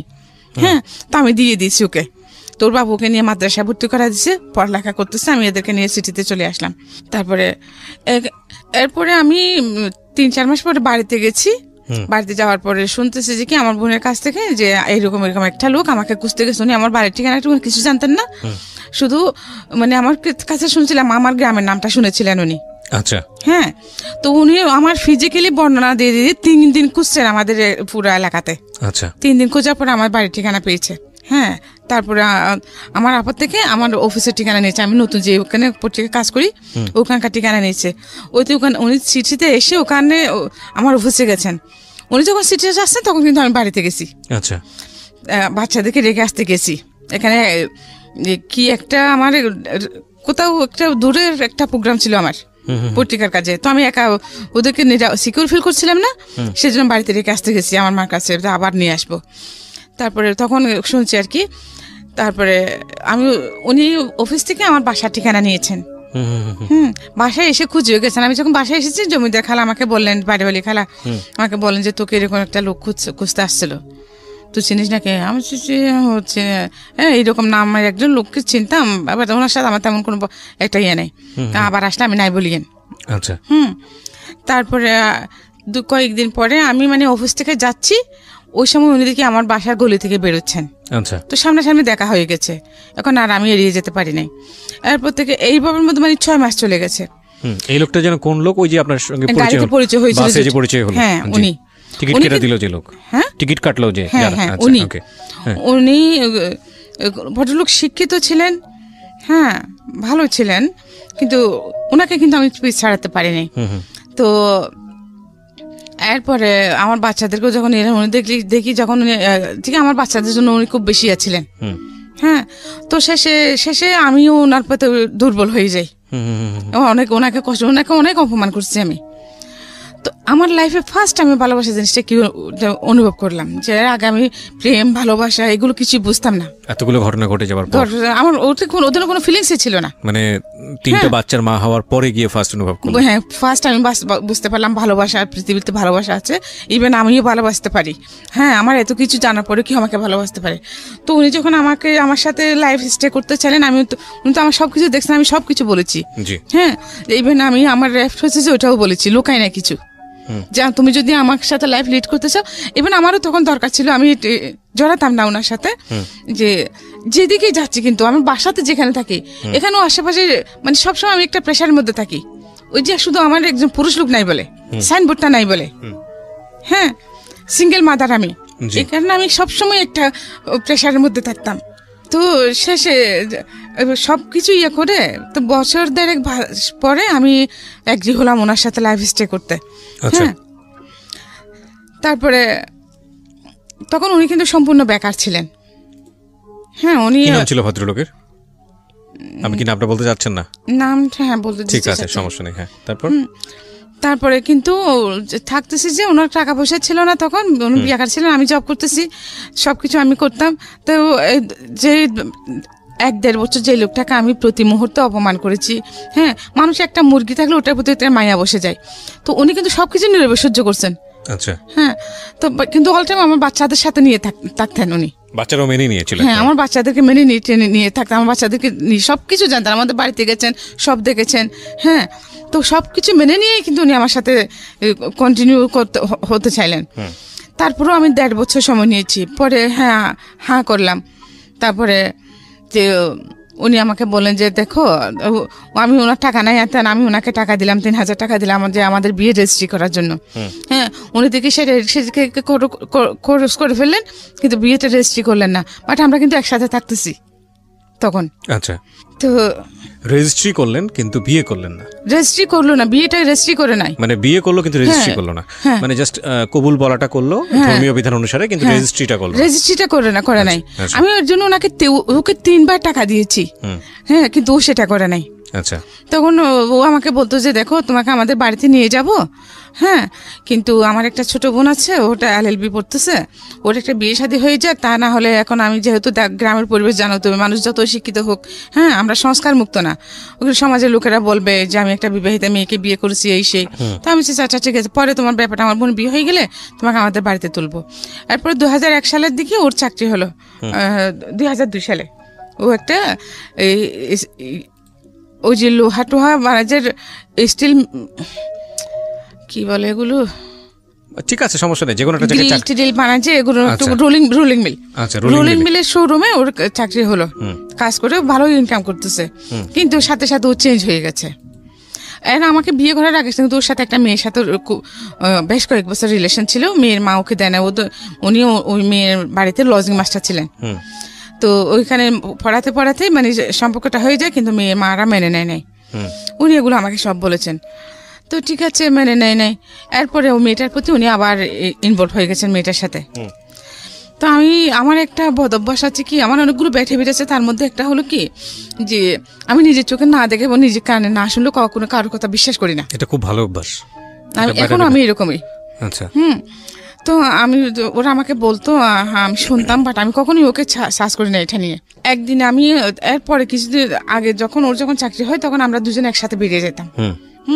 ও একদিকে চলে যেত, আমি একদিকে চলে যেতাম, দুজনের ওই দুদিকে। তারপরে আবার আসার সময় কিন্তু আমাকে ফোন করতো, অফিসে ফোন করতো, তো আমি বলতাম তুমি বের হচ্ছ, হ্যাঁ বের হতাম, তারপর দুজন একসাথে আসতাম এরকম। তারপরে দেখি কি ও কিছুদিন যাবো তাই আমার সাথে যাচ্ছে না, একটা বাহানা দিয়ে বাসা থেকে যাইতো, হ্যাঁ, মেয়েটাকে রাখার কিছুদিন মাস 2 পর থেকে। তারপরে আমি কিন্তু ওটা মাইন্ডে টোটালি ছিল না, কারণ আমার মতো একজন ওয়াইফ থাকতে যে এইরকম একটা মেয়ের দিকে চোখ দেবে প্রশ্নই আসে না। এটা আমি বিশ্বাস করতাম না, কারণ হ্যাঁ আমি হতে পারি আমি পড়ালেখা কম, বাট আমি যেহেতু বিভিন্ন রকম মানুষের সাথে আমি যে স্মার্ট কম ছিলাম না, কথাবার্তা সব দিক দিয়ে আমি মোটামুটি ভালোই তো ছিলাম, ওর জন্য পারফেক্ট ছিলাম। হ্যাঁ, আমাকে দেখলে তো এখন পর্যন্ত কেউ বলে যে আমার এত দুঃখ কষ্ট বা আমি গরিব, এটা কেউ বিশ্বাস করতে চায় না। হ্যাঁ, যে আমার অ্যাটিটিউড দেখে মনে হয় না আমি গরিব, এটা মনে হয় না, এটা কেউ বিশ্বাস করে না। ওই দিন আমার বাংতি টাকা ছিল না, গাড়ি ভাড়া দিব যে, তো আমি কিছু দূর এসে গেটের কাছাকাছি এসে আবার ফিরে গেলাম। ফিরে গিয়ে যে মানে গেছি, মানে ওর থেকে টাকা নিবো আর কি, খুচরা টাকা নিবো গাড়ি ভাড়া দেওয়ার জন্য। তো দরজা তো এমনি আবজানো ছিল, হুক লাগানো, ঠেলা দিয়েছি ঢুকে, যে আমার ছেলে মেয়ে দুটোটা ভিতরের রুমে, সামনের রুমে দেখি ও মেয়েটাকে জড়িয়ে ধরে চোখ বন্ধ করে আছে, মেয়েটা ওকে জড়িয়ে ধরে দাঁড়িয়ে আছে দুজনে। আমার বাসার কাজের মেয়ে, হ্যাঁ আমার বাসার কাজের মেয়ে আর আমার হাজবেন্ড, একজন একে অপরকে জড়িয়ে ধরে দাঁড়িয়ে আছে, দুজনের চোখ বন্ধ। তখন মানে আমার মাথা ঘুরে উঠছে, তো আমি ওকে নাম ধরে ডাক দিলাম, ডাক দেওয়ার সাথে সাথে ও চমকে মেয়েটাকে ছেড়ে, যে মেয়েটাও মাথা নিচু করে দাঁড়িয়ে থাকছে। ও প্রথমে কিছু মতো বলছে তোর ছেলে বলছে যে তুই আমাকে চেক দিতে আসছিস না, পাঠটা কিন্তু আমার মাইন্ডে, আমি গেছি টাকার জন্য। তারপরে এটা বলে ও কি করছে, আমাকে এরকম করে ধরে ধাক্কা দিচ্ছে যে আমি নিচে পড়ে গেছি সিঁড়ি থেকে, সাথে সাথে অজ্ঞান হয়ে গেছে। আমার এখানে প্রচন্ড আঘাত লাগছিল। তারপর ও কিন্তু আমাকে প্রচন্ড টর্চার করতো, খুব বেশি মারতো। তারপর আমি ওকে প্রচন্ড রকম ভালোবাসতাম, ওকে যেরকম মারতো ওরকম ভালোবাসতো। ভালোবাসাটা আমি ওর কাছে শিখেছিলাম। ভালো আমাকে মারার কারণ হচ্ছে ও আমাকে খুব সন্দেহ করতো। তো এই ঘটনার পরে কি দাঁড়ালো, কি করলেন? এই ঘটনার পরে তো ওটা আমাকে ওই অবস্থার মধ্যে ফেলে পাশে বাসার একজন লোককে সহ ধরে নিয়ে আমাকে বাসায় ঢুকে দিচ্ছে। বাসায় ঢুকে দিয়ে ওর চাকরিতে চলে গেছে। তো তারপরে আমার 11টার দিকে যখন আমার সেন্স আসছে, তখন দেখি কি আমার ছেলে মেয়ে দুইটা আমার বুকের উপর পড়ে আছে, ঝুঁকি আছে আমার মুখের দিকে। তারপরে আমি অ্যাপ্রন পড়তাম অফিসে যাওয়ার সময়। আমি হ্যাঁ, তো ওইভাবেই আমি উঠলাম। ওঠার পরে ওদেরকে জিজ্ঞেস করছি, ওরা বলছে যে ওরা আব্বু ডাকতো। আচ্ছা, হ্যাঁ, ওটা আব্বু তো চলে গেছে। তখন ওই দিন কিন্তু আমার ওখানে মিটিং ছিল, ইমার্জেন্সি মিটিং, যে বাইরে থেকে ইন্ডিয়া থেকে ডেলিগেট আসবে। হ্যাঁ, তারপরে আমি চলে গেলাম। চলে যাওয়ার পরে আমাকে বস খুব রাগারাগি করলেন, তো আপনি কি হয়েছে আপনার? কিন্তু ও যে আমাকে টর্চার করতো, ওগুলো দাগ টাগ থাকতো, ওগুলো অফিসে সবাই জিজ্ঞেস করতো। আমি এখানে ব্যথা পাচ্ছি, সেখানে ব্যথা পাচ্ছি বলতাম। ও আমাকে টর্চার করার কারণটা হচ্ছে আমাকে বিশ্বাস করতো না যে আমি সারাদিন জব করতাম, ওখান থেকে আসার পর আমাকে জিজ্ঞেস করতো কার সাথে কি করছি না করছি। অথচ আমাদের অফিসটা কিন্তু আপনাদের মতো এরকম ওপেন প্লেস। আচ্ছা, হ্যাঁ, সবার ডেস্ক আলাদা বাট ওপেন প্লেস। ওকে। তারপরে সে বিশ্বাস করতো না। ওখানে তো এরকম কোনো সিকিউর প্লেসই নাই, শুধুমাত্র চেয়ারম্যান এমডি ওদের কেবিন গুলো ছাড়া। তারপরে সে আমাকে ডেলি একবার কোরআন শরীফ মাথা নিয়ে শপথ করাতো। শপথ করার পর তারপর তার বিশ্বাস হতো, সে আমাকে খুব মারতো, অথচ নিজে সেসবের মধ্যে ইনভলভ। হ্যাঁ, এটা একটা ইন্টারেস্টিং বিষয়। আমি বলছি না এই ঘটনার পরে কিন্তু অনেক ঝামেলা তৈরি হয়ে যাবে না, এটা বলাটা উচিত হবে না। তারপরেও আমি আপনাদেরকে বলি, যিনি সন্দেহ করেন অনেক বেশি, তিনি সাইকিয়াট্রিক সমস্যার মধ্যে আছেন এবং তার দ্বারা ওই ধরনের কাজ হওয়ার প্রবণতাটাও অনেক বেশি।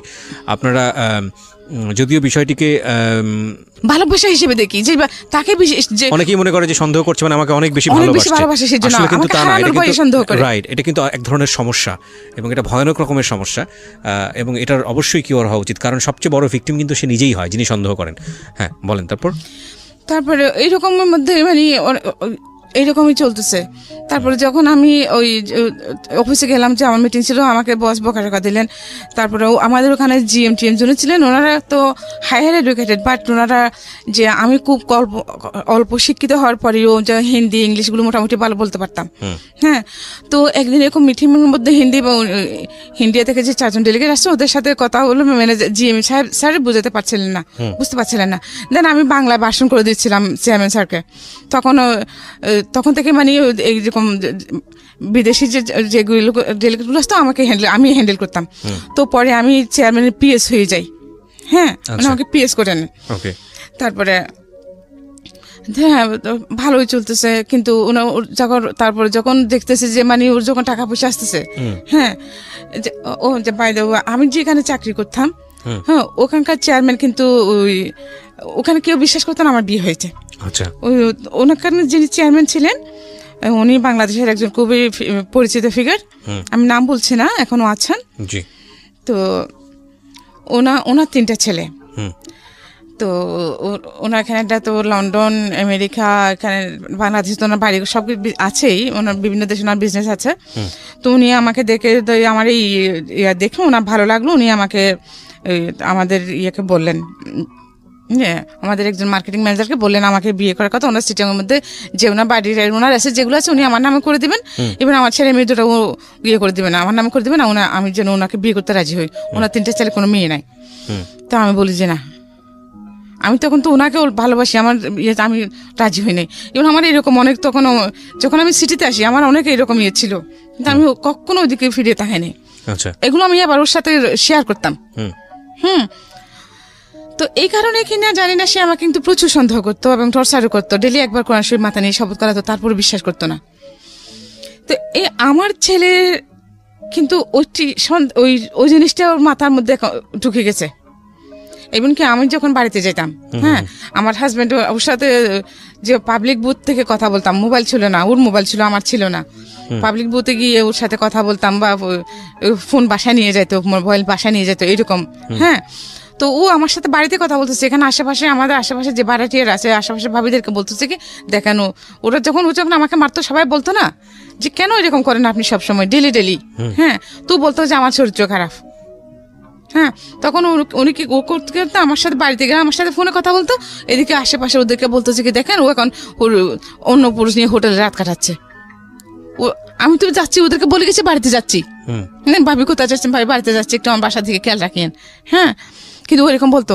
এখন আমি জানতাম না, পরে একদিন এক পাশের বাসার ভাবি আমাকে বললো যে দেখি ভাবি আপনি এরকম জানতাম না, হ্যাঁ উনি এত সুন্দর এত ভালো রকম একজন মানুষ, উনি কেন আপনাকে, উনি তো নাকি আপনাকে এই কারণে মারেন।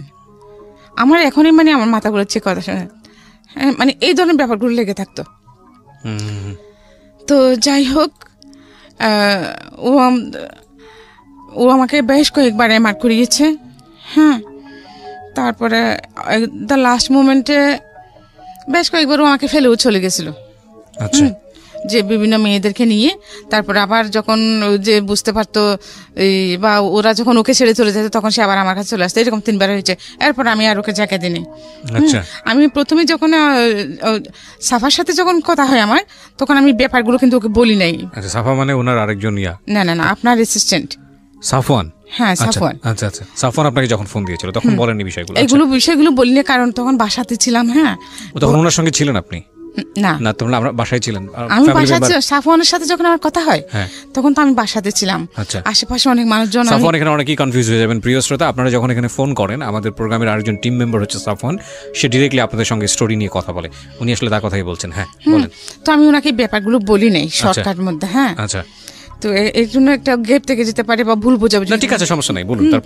তারপরে ও কিন্তু বাচ্চা নিতে চাইতো না। আমাকে আশেপাশে সবাই বলতো যে ভাবি একটা বাচ্চা নেন, তা না হলে একটু যে কোনো সময় আপনাকে ছেড়ে চলে যাবে, এই যে এরকম করতেছে।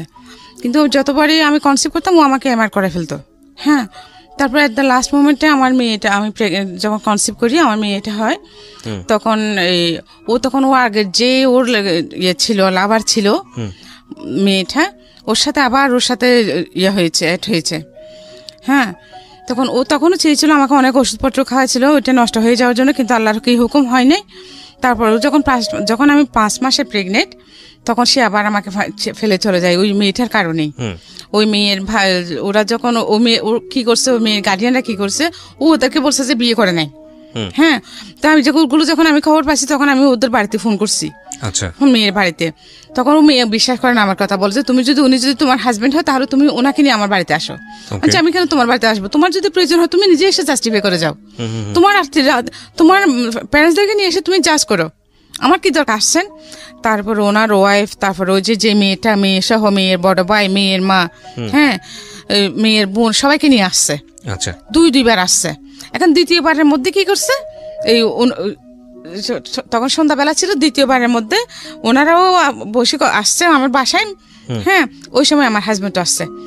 আসে যখন ওদেরকে দেখছে, উনি পিছনে তো উড়ে পালা গেছে। হ্যাঁ, তারপর ওরা দেখছে, ওরা বিশ্বাস করছে তখন যে হ্যাঁ এটা আসলে তোর মিথ্যে বলেছিলেন। তখন ওই মেয়েটাও বিশ্বাস করছে।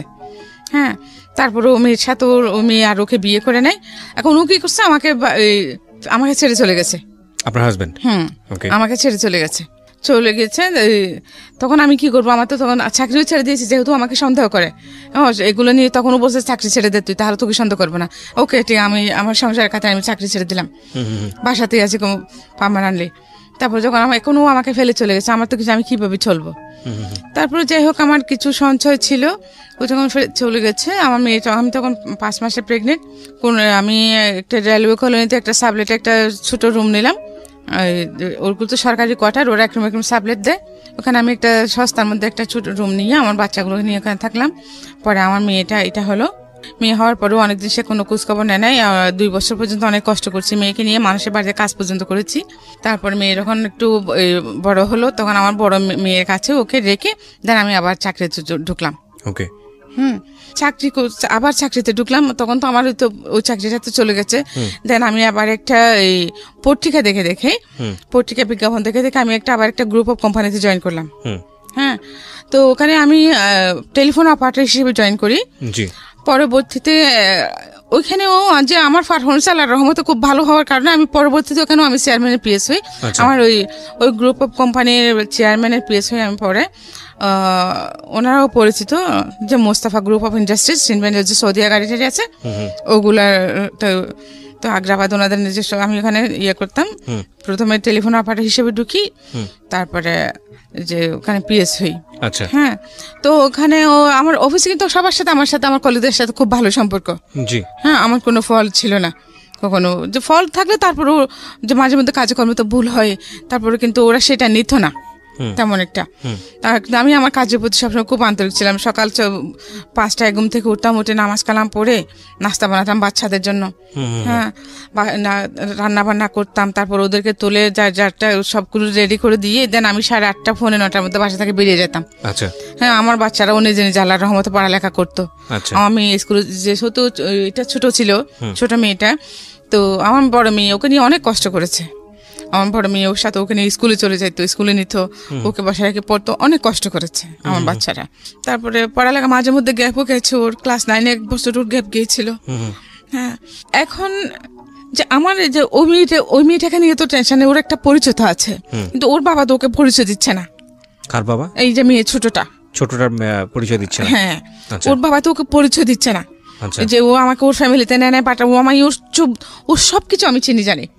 হ্যাঁ তো ও কিন্তু মানে পরিচয় দিচ্ছে না বলতে আমি যেটা বুঝি যেহেতু আপনার সঙ্গে ওই কাবিনের রেজিস্ট্রি যেহেতু করেনি ওইটা কারণে সে কারণে পরিচয় দিচ্ছে। ও কিন্তু আমাকে 3বার কোরআন শরীফ মাথা নিয়ে শপথ করছে, আমাকে কখনো ছেড়ে যাবে না।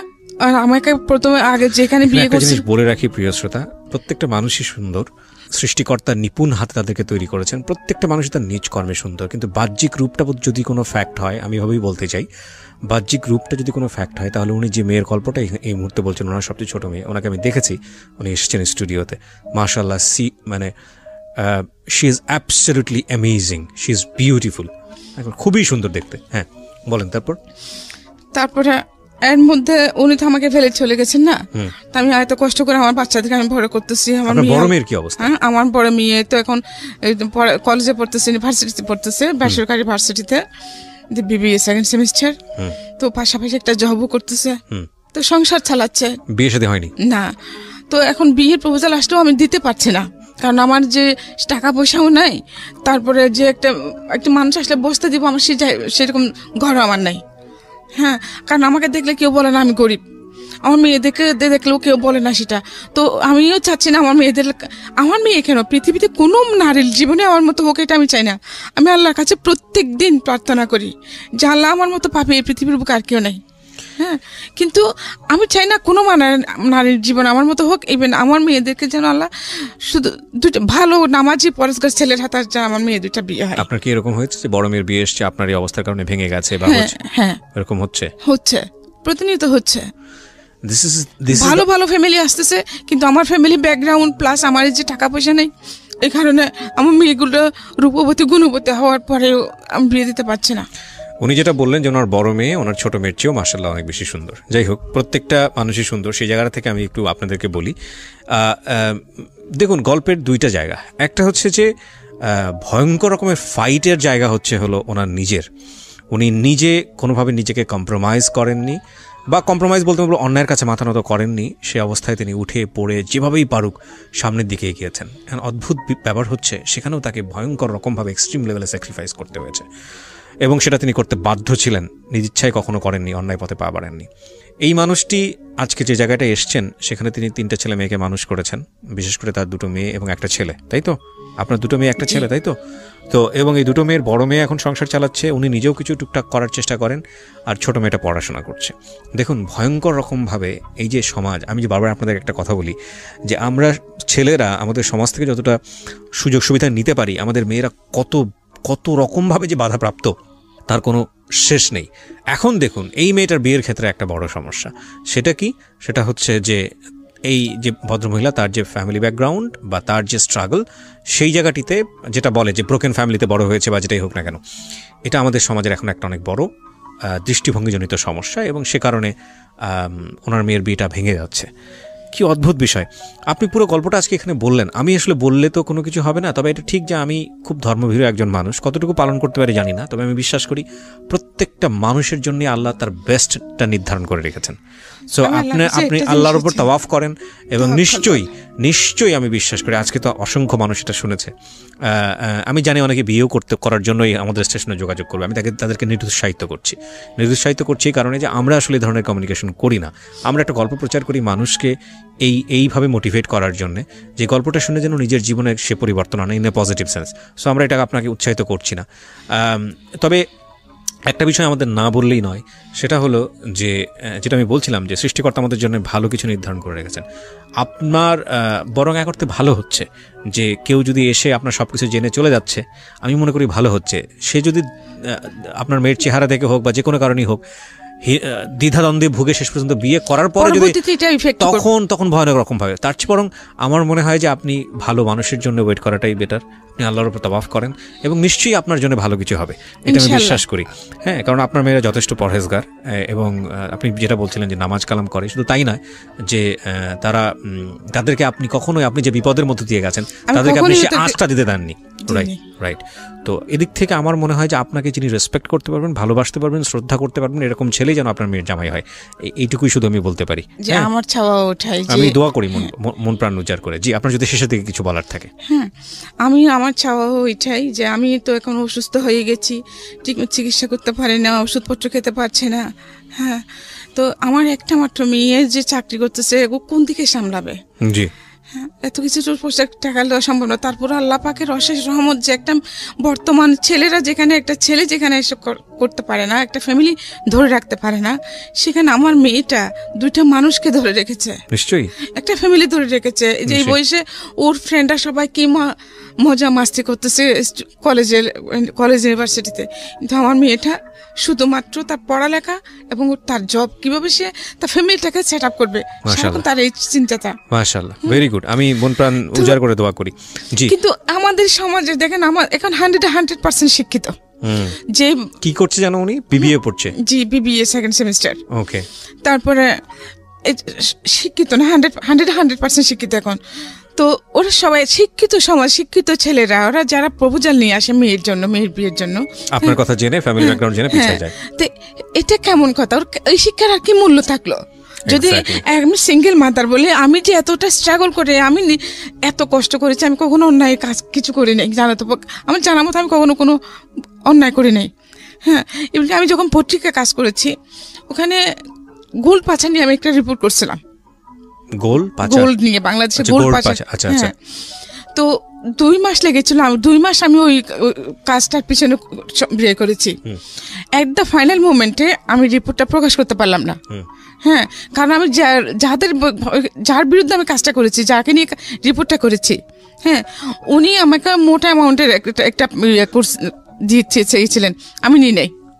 হ্যাঁ, তো পরে ওইটা আমি যার কাছে আমার যে চেয়ারম্যান উনি নিয়েছেন, আর তার ডাবল নিয়েছেন, নিয়ে উনি আমার রিপোর্টটা করতে দেন নাই।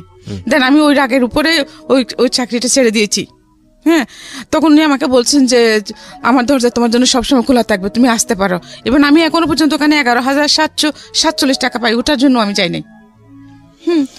তো আমি চলে এসেছি। আমি ওনাকে এই কথাটা বলে আসছি যে আমি খোলা দরজা দিয়ে ঢুকি না, যে নক করে ঢুকতে পারলে ঢুকি না, ঢুকি না। তার মানে আমি আমার কোয়ালিটি দিয়ে ঢুকি। এখানে একটা কথা আপনাকে বলি, আপনি আমার যে বয়সে অনেক বড় মুরব্বীজন, আমার মায়ের বয়সী, আমি আপনাদের কাছ থেকে গল্প শুনতে শুনতে এই জিনিসটা শিখেছি। সেটা হলো যে একজন মানুষ যখন নিজের কাছে মরে যায়, নিজের বিবেকের কাছে মরে যায়, ওই মানুষটা বাইরের দিক থেকে যত কিছুই হোক না কেন, পুরো পৃথিবী তাকে ভালো মনে করলেও ওই মানুষটা নিজের কাছে অপরাধী। আবার ঠিক উল্টোটা যদি আমি বলি, একজন মানুষ যখন ভেতরে ভেতরে সৎ থাকে, অনেস্ট থাকে, পুরো দুনিয়া তাকে অসৎ বললেও সে তার মাথা উঁচু করে চলতে, কিচ্ছু যায় আসে, সে মাথা উঁচু করে চলতে পারে। দ্বিতীয় মানুষটা হওয়াটা খুব জরুরি। তো আমার মনে হয় কি আপনাকে আমি ওই কথাটাই বলতে চাই, দ্বিতীয় কথাটাই, পুরো দুনিয়া কে কি মনে করলো তাতে কিচ্ছু যায় আসে না, আপনি বরং আপনার কাছে অনেস্ট আছেন। হ্যাঁ, আমি একটা কথা চিন্তা করি যে আমি আমার মেয়েদেরকে, ও যে আমার মেয়ের যেখানে যে জব করে ওখানে ও টাকার খেলা। হ্যাঁ, ও চাইলে ওখান থেকে যে অনেক সময় মেম্বারেরা টাকা পয়সা বেশি দিয়ে ফেলে, কিন্তু আমার মেয়ে কখনো একটা টাকা ঘরে আনে নাই। ওগুলো টাকা বেশি আসলে ওগুলো কি করে একটা স্লিপ করে ওগুলো ওখানে অ্যাকাউন্টে